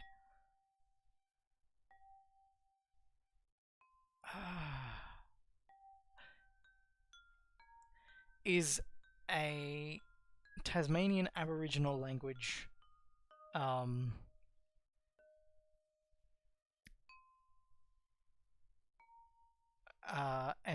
it's kind of the local indigenous population here had a very difficult time and was subjected to a lot of genocide and a lot of cultural suppression, and for the surviving peoples, there's not a lot of culture left. And this language, Palawakani, is something that has been developed recently based on fragments of indigenous dialects, and like there's like very few recordings,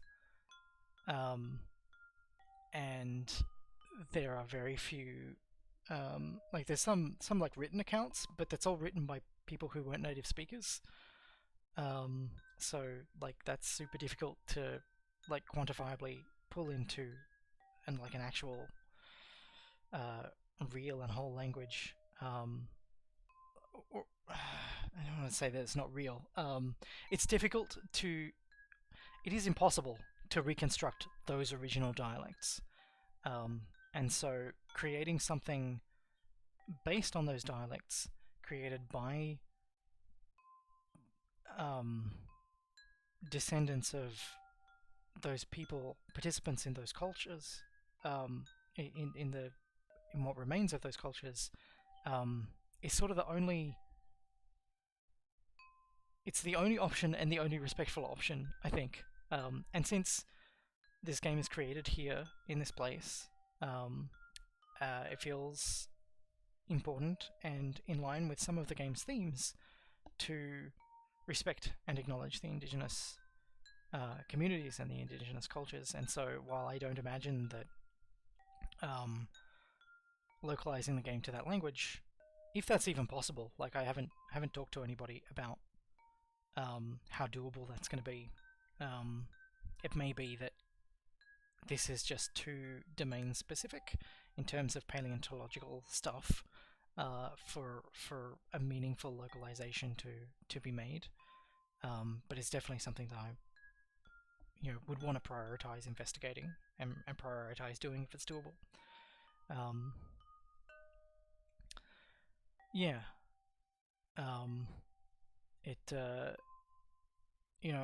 I'm second generation Australian, so it's easy for me as a privileged white guy to just say I don't have any skin in the game. It's not my problem, not my responsibility. But as a participant in contemporary Australian culture, I think that by participating in contemporary Australian culture and by identifying as a contemporary Australian, I do have some responsibility to acknowledge and respect indigenous cultures and do what little I can within the sphere that I have to push back against or try and reconcile from some of those past injustices that have happened. So that's kind of my motivation there. And I have a dealing with forms and bullshit section, which is not included here for a couple of reasons, which I'm not going to get into right now, I don't think. So anyway, this was my process for understanding how big the project is. Once I got to this point where I've got like this big list of like how much does each chunk of the game cost and what does that all add up to, I then made these, which is these are the lookup values for the multipliers back over here. So when we say we've got 36 museum mounts and we can see that that's two numbers multiplied together, we can see that that's 6 and 7, which is pose count multiplied by rare specimen count, which I think is wrong. It should be 5 and 6, but those numbers are the same, so whatever.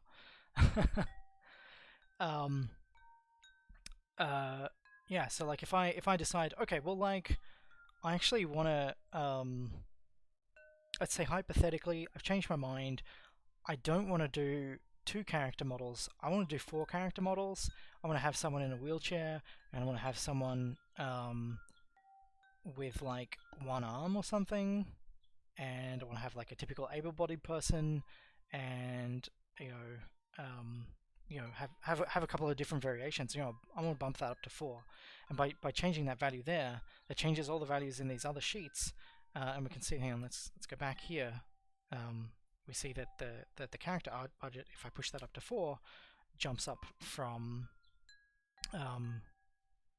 jumps up to 5,680 from 3,000. And the same if I go, okay, but like how many species do I want to have? I don't want to have 12. I want to push that up to 50. I want to do like 50 dinosaurs. And we can see that that's bumped up the dinosaur art, it's bumped up the museum art, and it's bumped up the couple other things as well. Was it miscellaneous art as well? But because I've made the dig gameplay and the assembly gameplay and the map and the museum gameplay to be modular and not actually care how many dinosaurs there are, how many species there are, like none of the programming work changes, which is kind of cool. But if I change the, if I push this up to 20, we can see that does like impact on the dig programming a little bit, because there's like the actual implementation of doing that stuff. So these are kind of the controls that I use to massage the values into what I want them to be, and so I have like a minimum value and a want value. And so like the minimum value is like the absolute minimum that the game needs to have in order to function. Like if the game doesn't have at least 6 dinosaurs, then it's hard to have a museum. It's hard to have a museum with less than 6 exhibits, right? And it's hard to populate a world with 6 dinosaurs, right? If you think about geographic distribution, and I'm going to make it so that you can only find velociraptors in Asia, because we've only found velociraptors in Asia, that means that that's one species that can't be everywhere else. If I have less than 6, there's not enough to spread around the world, right? So that these minimums are about how what is required in order to allow the game to exist in the form that it's intended to exist as. And so backing and forthing between like what is the minimum and how much can I comfortably go above that by, in order to keep the time frame, like the number of hours and the dollars that adds up to, how much can I grow and expand that by, and by like going through the process of growing and shrinking those values, I can explore the possibility space of larger scope and smaller scope variations of this game, if that makes sense.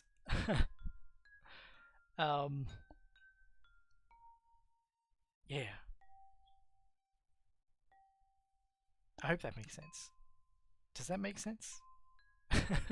That's how I like to work it anyway. So I'm like, I work out what the bounds of the possibility space are, and then hone in on what makes the most amount of sense, while keeping in mind both what the minimums are and what my hypothetical. I didn't bother keeping a maximum because like sky's the limit for this stuff. But if I choose to expand this stuff, let's say I get halfway through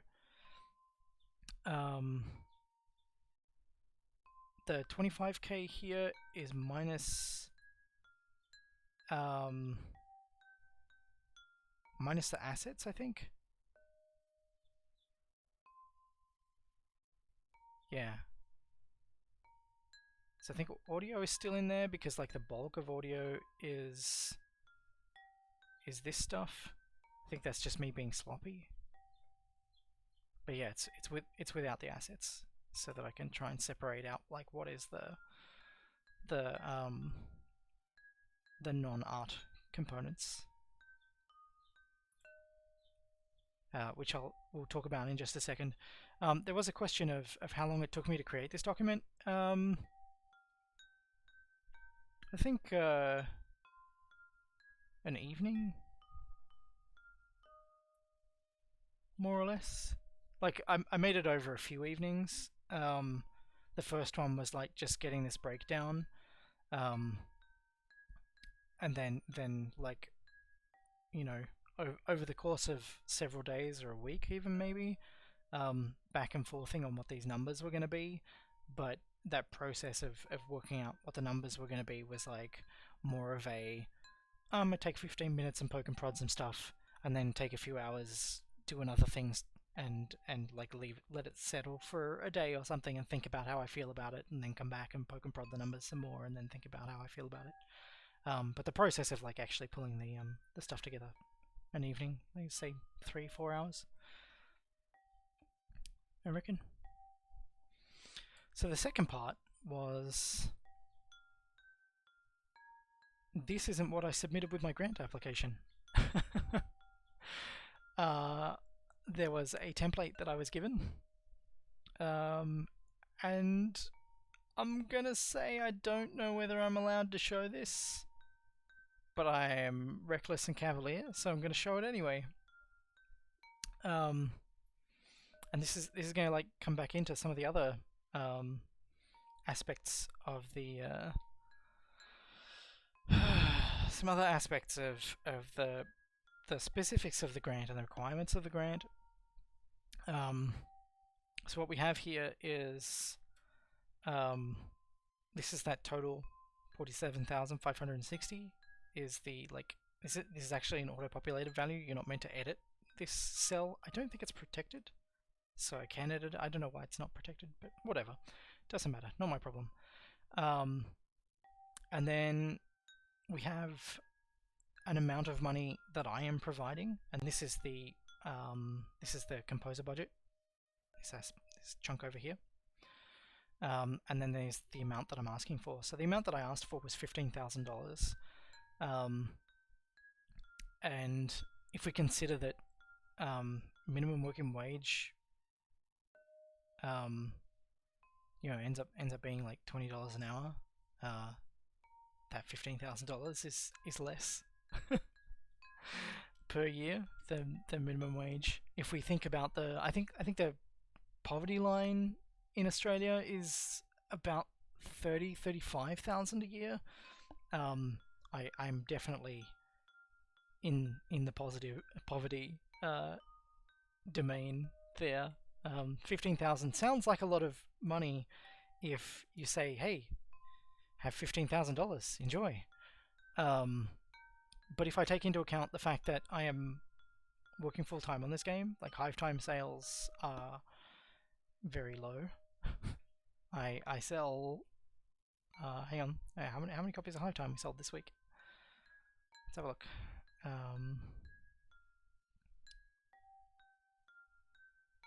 One. And this month I've sold, this month I've sold one copy of Hive Time, and that was $2.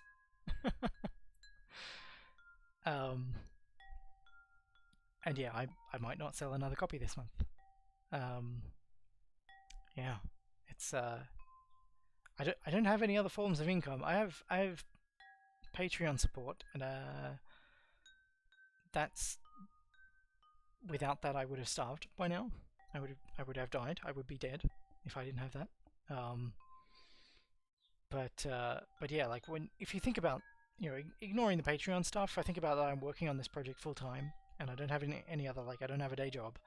$15,000 to last me the duration of this game's production is not much for just one person's labor.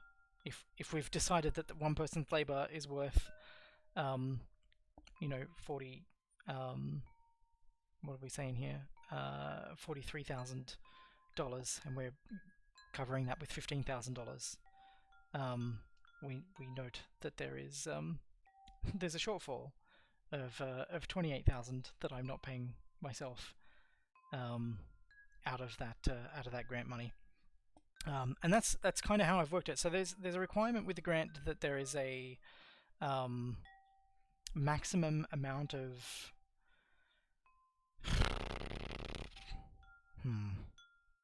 Okay, so I've been throughout throughout my application process, I was given some conflicting information, and so I suppose take a lot of what I'm about to say with a grain of salt, and like understand that some of this can be negotiated, and some of this is subject to change, and I suppose the whims of the people who are guiding you through your application process. But there is with the organization that I went with, which is Screen Tasmania, they have a requirement that they will only cover a percentage of the total budget. They won't cover the entirety of the total budget. And there are ways that you can kind of offset that. So they say like, when I first started looking into this stuff, the information I was given was that they would cover up to 50% of the budget. And so the idea being that you and or other stakeholders would need to show that they believed in the project enough to front up the other 50% of the entire budget of what was being asked for. And one way of kind of offsetting that is to have that include what we call in-kind contributions. And in-kind is like donations of stuff that isn't money that we can say has monetary value. So what I'm doing in this case is donating a large chunk of my labor that I'm going to go unpaid for and only pay myself out of the Screen Tas portion, and then the composer budget's going to come out of money that I've gotten out of from Patreon. Excuse me. I don't know if that makes sense to people who haven't done any kind of financial stuff, but the idea is that I'm donating my time in order to allow a realistic budget to be presented without requiring that actual amount of money. Excuse me. It's tricky, and I think if you're going to do this kind of stuff, you need to know that the amount that you're donating is not something that you need, right? Like, you need to know that the support that you're getting, and the resources that you have, like that this real money stuff adds up to enough to keep you alive. Because if it doesn't, then you're setting yourself up for some very difficult problems down the track. I know that I can live on less than $1,500 a year. Over the past year, by skipping meals and not turning my heater on over winter, I was able to get my living expenses down to about $7,000 a year, including definitely under. I think my bills ended up being about $5,000, and then food on top of that, which I'm pretty sure. I didn't keep exact numbers on, but I'm pretty sure it came in under 2,000. But I was aiming for trying to get my sort of bare minimum starving artist living expenses down to about 7,000 a year, so that I could have either a more comfortable lifestyle out of this 15,000, or I could continue to run a tight ship and then be in a position where I have, through the labor that I've done, earned that $15,000. Then I can reinvest that in my living expenses to cover further development if things run over time. Yeah, so that's how I'm able to end up at this number, and that's like really depressing stuff to talk about. I feel very, I don't know. I feel on one hand I don't want to hide that reality from people, but on the other hand, it's like it is depressing, and it's like a very negative and disappointing light to shine, or to show and display the work that I'm doing that I would like to be upbeat and positive about. But yeah, I feel like I'm doing a disservice if I'm not open about what this means. Like, if I tell people, oh yeah, $15,000, that's tons of money, you can make a game on that.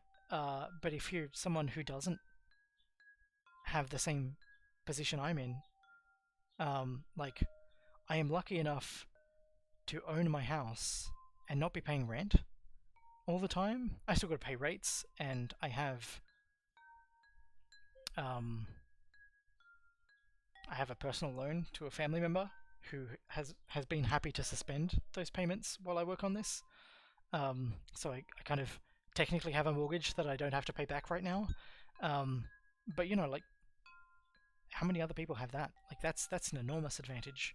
And without that, like, if I paid normal rent to live in this kind of area, like, that alone is probably gonna add up to $15,000 a year. So yeah, I like, it's really important to me that I don't misrepresent what's doable for people who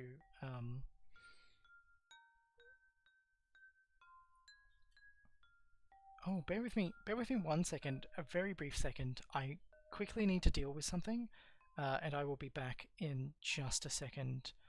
I'll let you look at birds in the meantime. I'm really sorry about this.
Alright, I think I'm back. Let me turn off that BRB. Oh man, I have this other BRB for Bonesweeper stuff. Oh man, I do. Well, I should, like, keep that somewhere useful.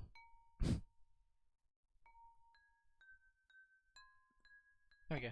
That's fine. Whatever. Doesn't matter. Alright, yeah. So yeah, like, I feel like I have a responsibility to not misrepresent what's going on here. For a lot of people, you know, you could go, alright, well, I work part-time and I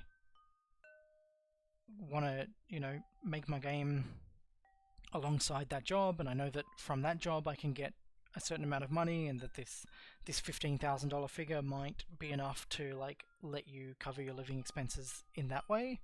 You know, there's definitely ways that you could make it work. But yeah, if this is sort of like the only way that you're paying yourself to do the work, you need to be thoughtful about that, and you need to make sure that you're realistic about it. At the time that I applied, for the type of grant that I applied for, there was a maximum value of 30,000. And I don't know if there was a minimum. That's something interesting to think about. Maybe, I don't know. I haven't really decided whether I feel like I need to get the end of this project and decide whether or not this is for me, whether or not I enjoy working like this, whether or not I want to embrace this again. It's not something I want to prematurely commit to, but like if the idea of like, you know, give me $2,000 and make a tiny game could be kind of fun. Like this idea of just like make a bunch of micro games and sort of try and get some ongoing funding for that kind of stuff. Don't know whether or not that's a good idea, but it's something to think about. But yeah, anyway, they had a template and they sort of required that I submit a budget using their template. But their template is like it's like it's all based around stuff that just doesn't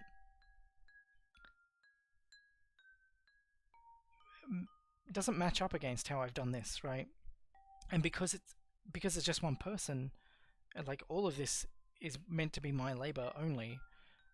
Even like the composer estimate has a budget that is based on someone else's rate, but my intention to the start with is that I will do the music myself. So it's like it's all one person, and then they're asking me to like break it down in this summary that you don't touch this page, this one autofills. They're like, let's look at art here. They're like, okay, well here are all your artists that you've got to put down budgets for and stuff. I'm like, well, it's all me. I'm all one person, and I haven't broken it down into like lead artist and like art director 3D and like animators and stuff. Like it's just one thing for back here. If I go look at character art or something, like sure I've got like animation separately, but when I come back to my actual totals, like these are the numbers that I would like to give them, not all of this breakdown that's very project specific. So yeah, like my interaction with their template is just not useful in any meaningful way. And then there's yeah, so I just kind of went, okay, here's how I'm working it out. It's like I'm dividing up the portion that's for the grant between art and programming, and that adds up to the $15,000, and then everything else is just in kind. Yeah, it's like, yeah, most of it's just just empty. But you'll find that if you're going through, if you are applying for a grant, if you're going through like this kind of process and stuff, they'll have their own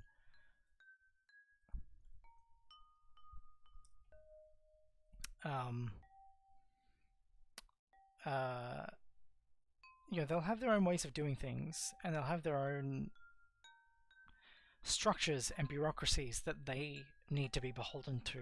And so you can't just kind of go eat a sack of horseshoes, you getting my thing or nothing. I mean, you can, and like sometimes it may make sense to do that, but in this case it made sense for me to just kind of go, hey, look, I understand that you need things in this format so that you can tick a box. I probably would have been willing to send them this as a way of showing that I have thought about the work involved, and that this arbitrary, or this number that could seem arbitrary, is not coming from nowhere. But they wanted it in this format, and I was like, yeah, okay, well, I understand that you need that, as long as you're happy to accept that it just does not fit into the structures that you've set up, then yeah, like this content rights stuff is, I mean, all the stuff was made for film, where you often have someone who like develops a pitch and then options the the concept out to other people, and then screenwriters come on and do different things, and you get studios get attached to it, and production houses get attached to it, and then directors get attached, and there's like tiers of rights and things that are negotiated around, like that's just totally not relevant for the work that I'm doing. Yeah. and so yeah, like Splurpers asked the next thing that I wanted to touch on, which was like, what happens after I make this thing and it gets you know it gets released and starts drawing revenue.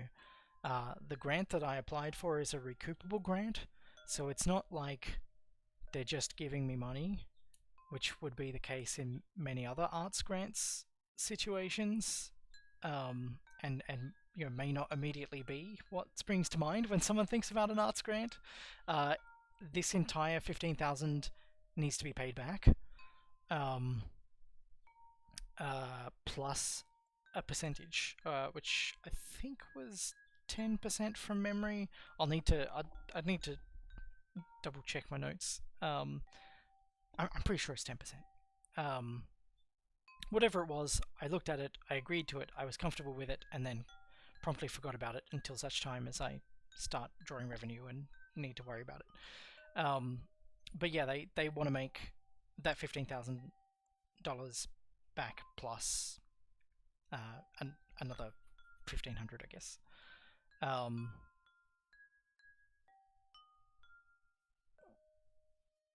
Yeah. I was pretty sure it was 10%.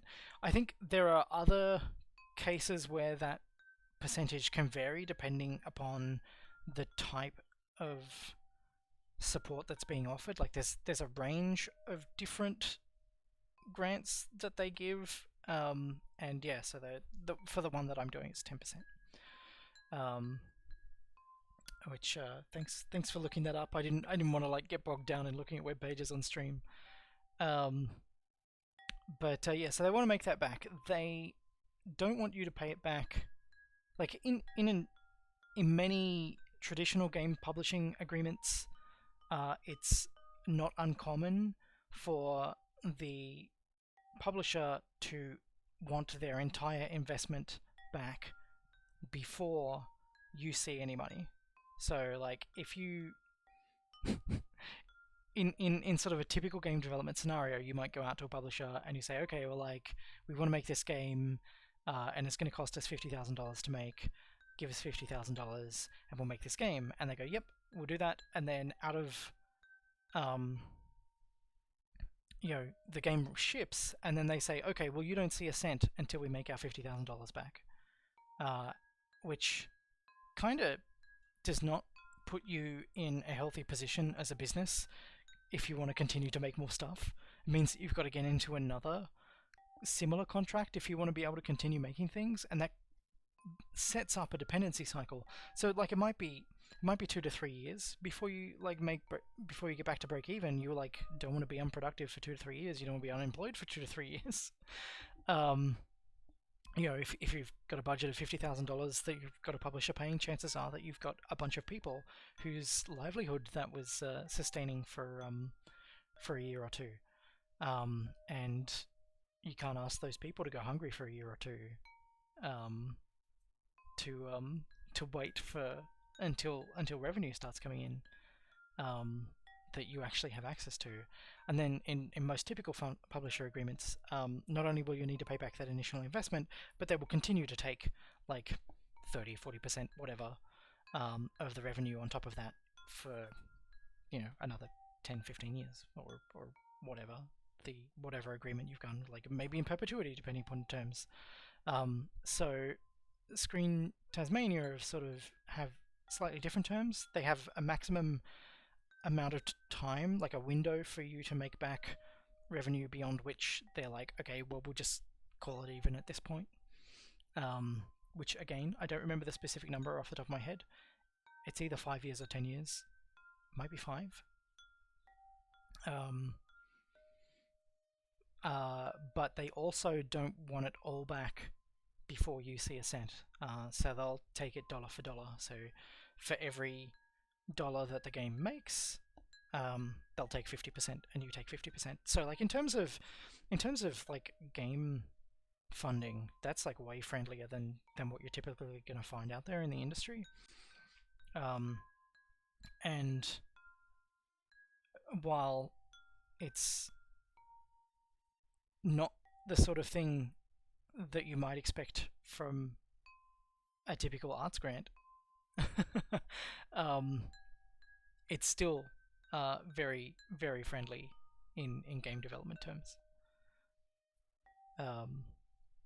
Which is one of the reasons that I wanted to do this. And like the way that it's structured, the idea is that you would be seeking funding from multiple grants at the same time, and you would be also like seeking other stakeholders. So you may like have a portion of your project funded by a traditional publisher, and then a portion covered by a grant like this one.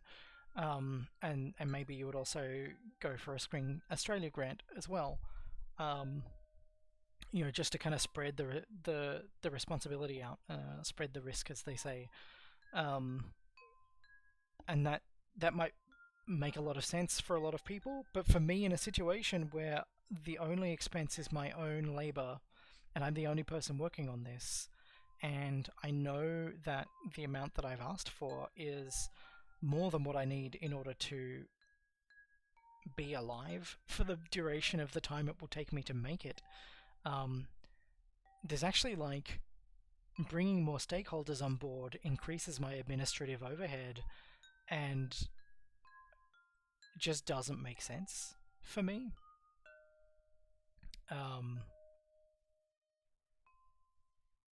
You know?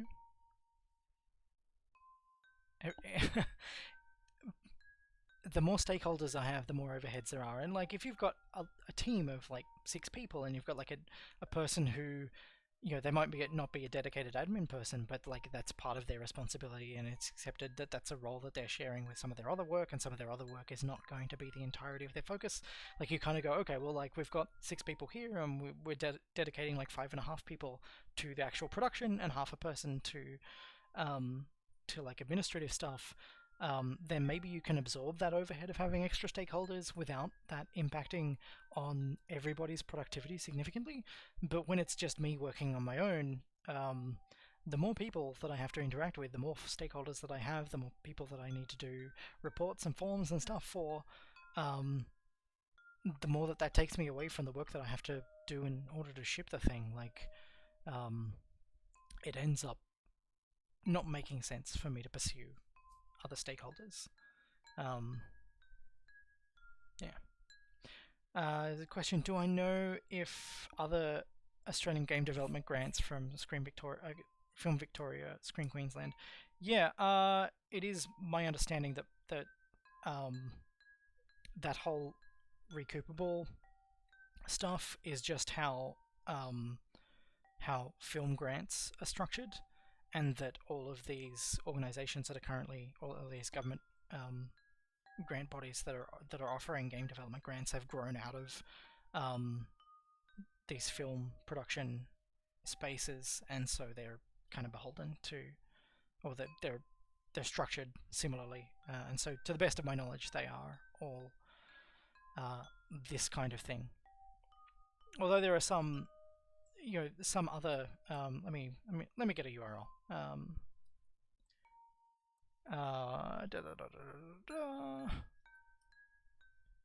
So it's my understanding that even though there is the games development grant, like say Screen Tasmania has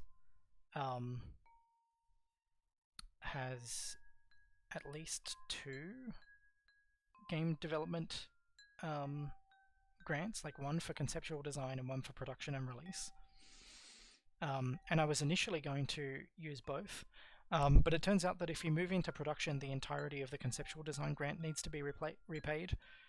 And I'm kind of like, well, if that's the case, then I would be repaying it out of the production grant, and like me borrowing money from you and then repaying you out of money that I've borrowed from you is like that. All that does is mean that I end up paying more fees and doing more administrative overhead. It doesn't like benefit me in any way, so I decided to not do that. And that would make more sense if you were wanting support in creating a pitch that you could then take to a bunch of publishers and like shop around and try and get a good deal for. And at that point, like when you've got multiple stakeholders, then you can get those people to share the cost of paying back the conceptual design grant before moving into the into production, and that kind of means that if you can't find anybody to pick it up, it doesn't get made, and you haven't, you don't have to pay it back, and you haven't suffered significant risk there. But that's not the space that I'm operating in. It didn't really make sense to pursue it from that perspective. But yeah, so like they've got 2 game development grants, but then there's also like a range of other grants that are like primarily focused on film stuff, which the specifics of maybe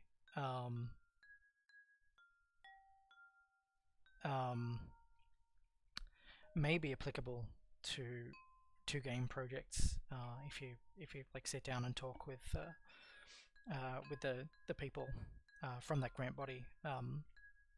It may turn out that yes, your project is a game project, but maybe it's a better fit for one of the film focused like grants. I don't know if I'm explaining that very well, but every time I talk to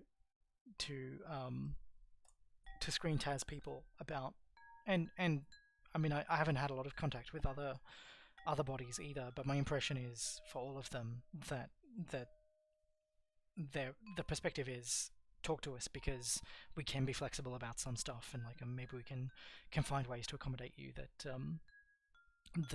may on the surface not immediately feel like it's compatible,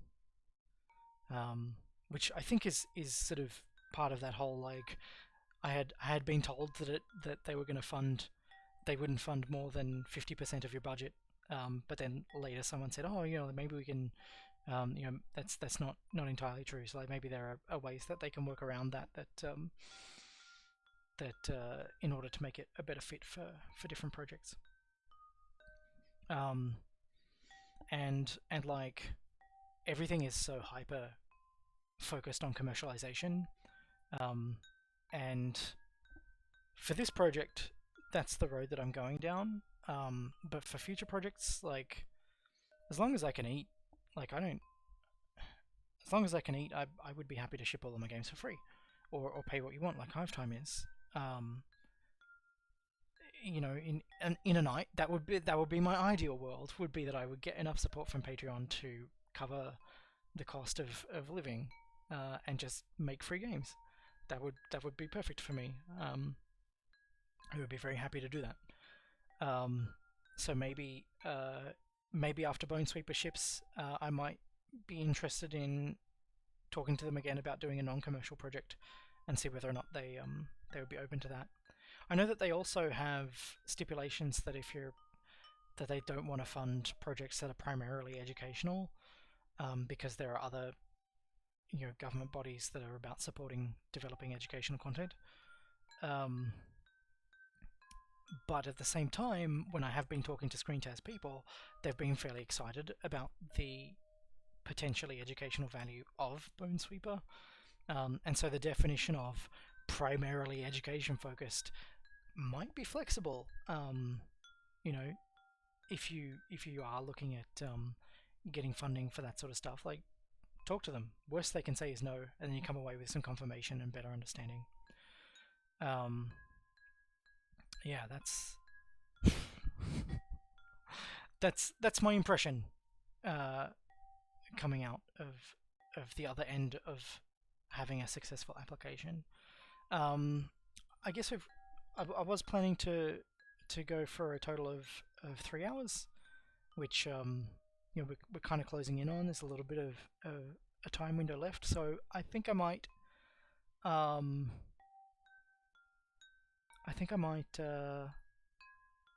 no, I didn't mean to click that. Yeah, that was a mistake. Good times. That'll take 5 years to load.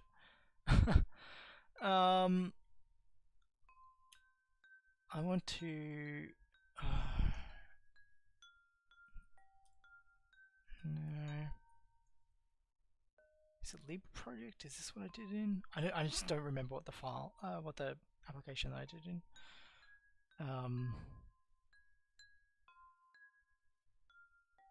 Is this it? Yeah, this is it. Alright. So, another thing I did, and this is another case of like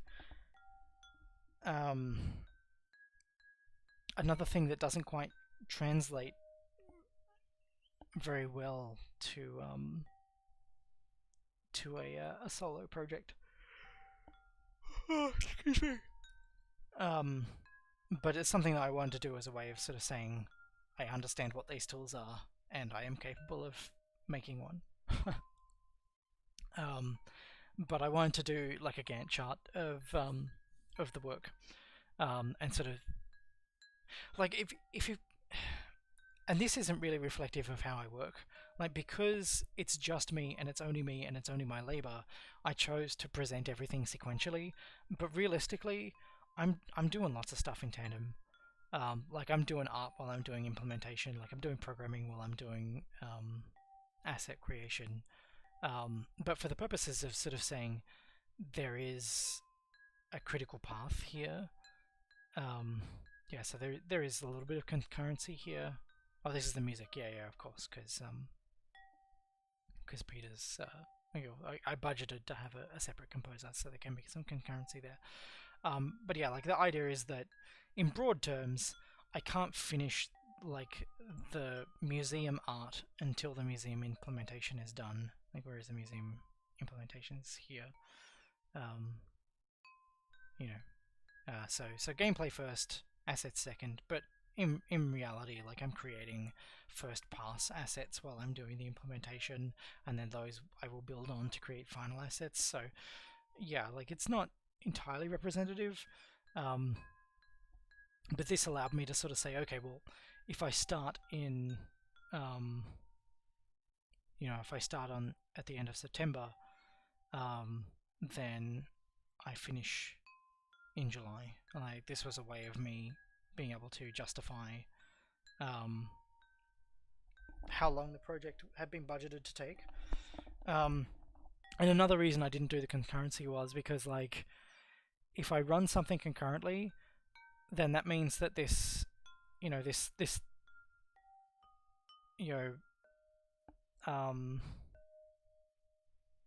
this 1 day task, right, or this 2 day task or whatever, if I run it concurrently with another 2 day task, then those together become 4 day tasks. And so, like, it doesn't actually change the position of anything, it just kind of makes the units of work harder to read, more spread out. But yeah, there's a couple of other views that we can get of this. Do I have... yeah, like the resource usage view is not useful. Neither is like the revenue breakdown or resources breakdown. Task usage, work breakdown structure is potentially interesting, but again, because I didn't make it super granular, like this Gantt chart is where I could make it super granular if I wanted, but I kind of didn't want to, so I didn't. And because I was only doing it for the Gantt chart, I didn't bother, pushing everything off into the baseline for the budget and separating the budget and cost. But there is the network diagram. Hang on, how do I get this to go away? There we go. Yeah, network diagram gives us a chance to see like things that can't happen before other things. Like, helps us see some of the like, it's not linear dependency. Yeah, some of the non-linear dependency here in a way that's like has time abstracted away, and this is now just like looking at everything is like a discrete units of work that that have dependencies on each other, and rather than how long those units of work take, which can be nicer for visualizing like the entire thing. Certainly, it's a view that tells you something different from the work breakdown structure here. But yeah, unfortunately, I know there are zoom controls here somewhere, but I don't remember how to use them because I don't use this tool very much.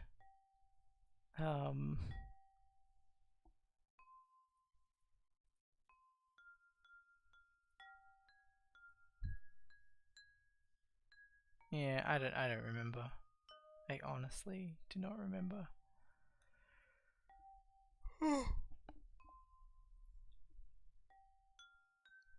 Anyway, Gantt charts are helpful. More helpful when you're managing multiple people's time.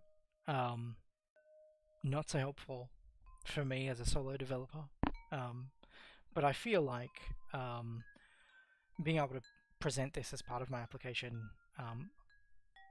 possibly made my project management or my perceived project management skills a little bit bigger. Yeah. Trying to think what else I submitted with my application.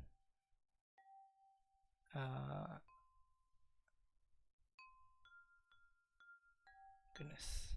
I know somewhere I do have like a saved copy of the submitted application and supporting data, but like that's primarily it. Was budget, concept doc, and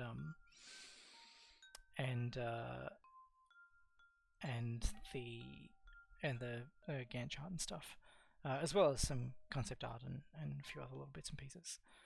Oh, and the prototype. The prototype was part of my application. Yeah, like I felt like it all kind of came together pretty well. I know that there were. I'm not going to go into it yet, and I need to think about how I'm going to present it. But I would like to. I would like to talk about. I don't know. I'll need to double check whether or not I can show it. But I would like to talk about my external assessment. So part of the grant process. Oh yeah, one other thing.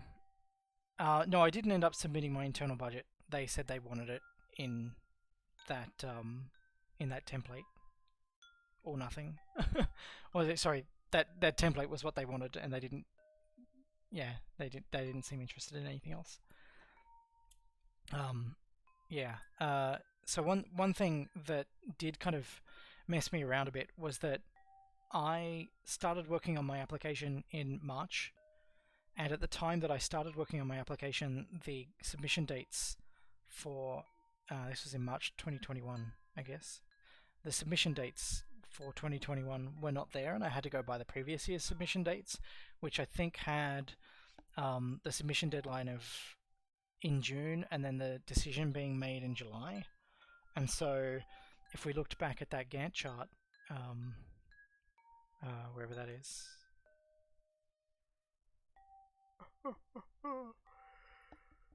if we look back at that, oh no, that's starting in October.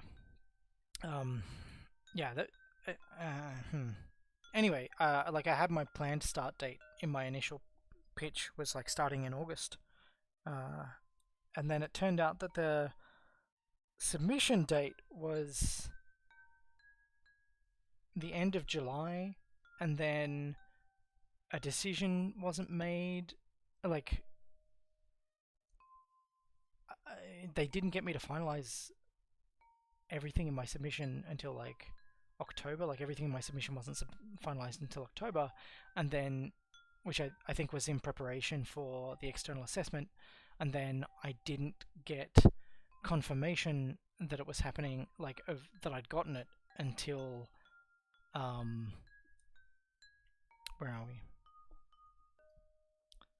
Need to double check my my notes so that I'm not talking out my backside. Yeah, like I didn't end up signing my contract until should have a date on it.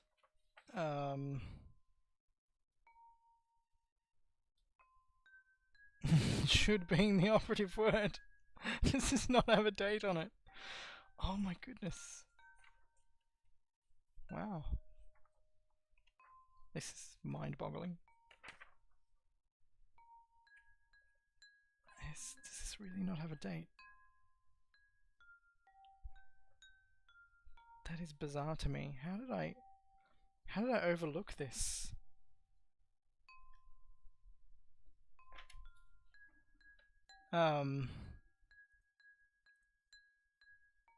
Okay, well, I've got the date of the like executed deed, which was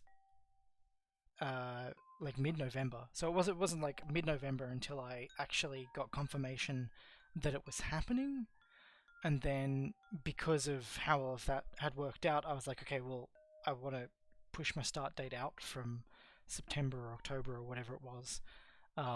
You know, obviously I can't start in the past. One of the stipulations of the grant is that I can't use the money for anything that's already been done. You can't apply the grant funds to retroactive expenses or to expenses retroactively.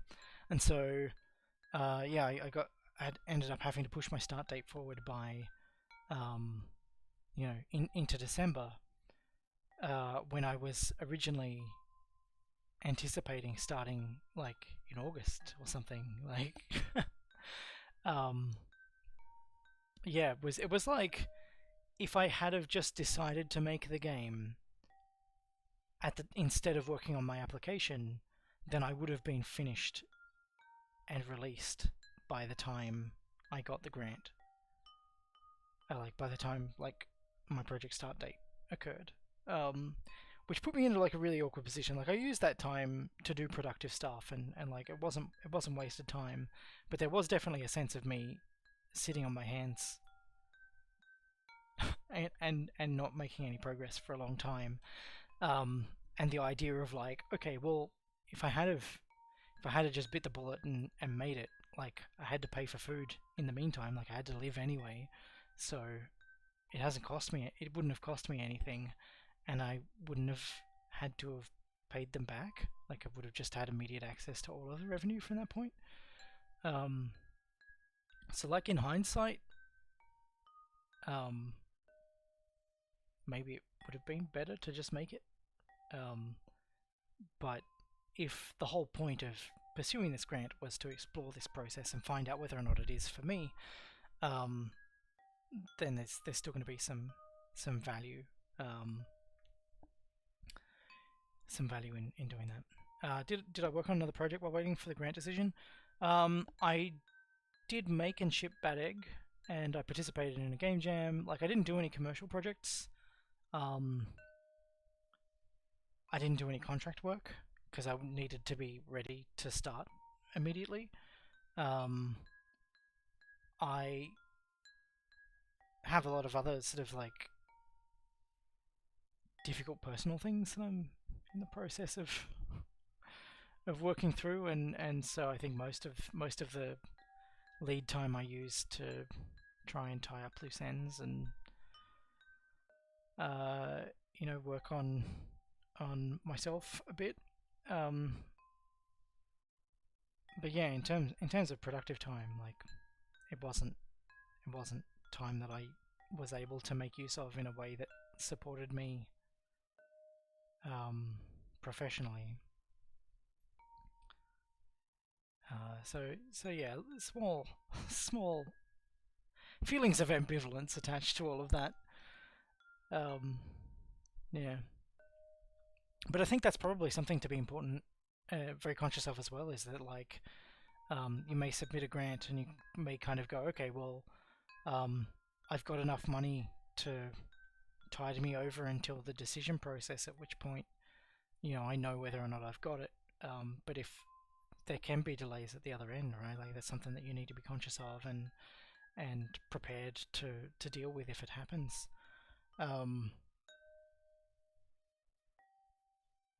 Yeah, that's important, I think.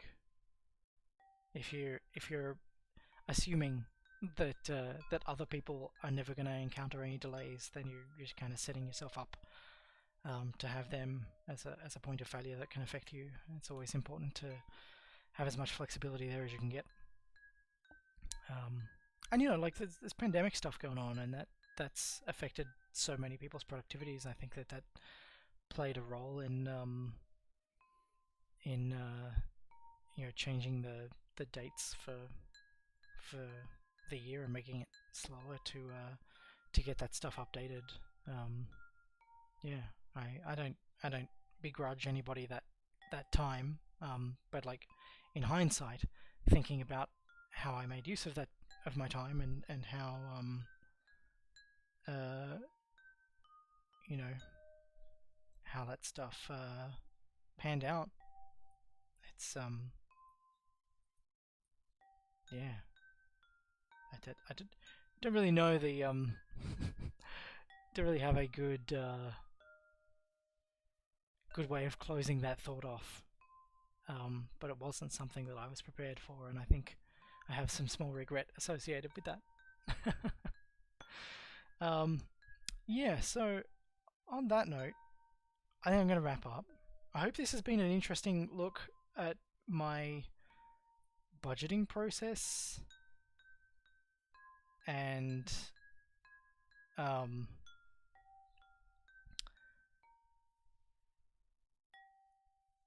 yeah, I do hope that it's been interesting.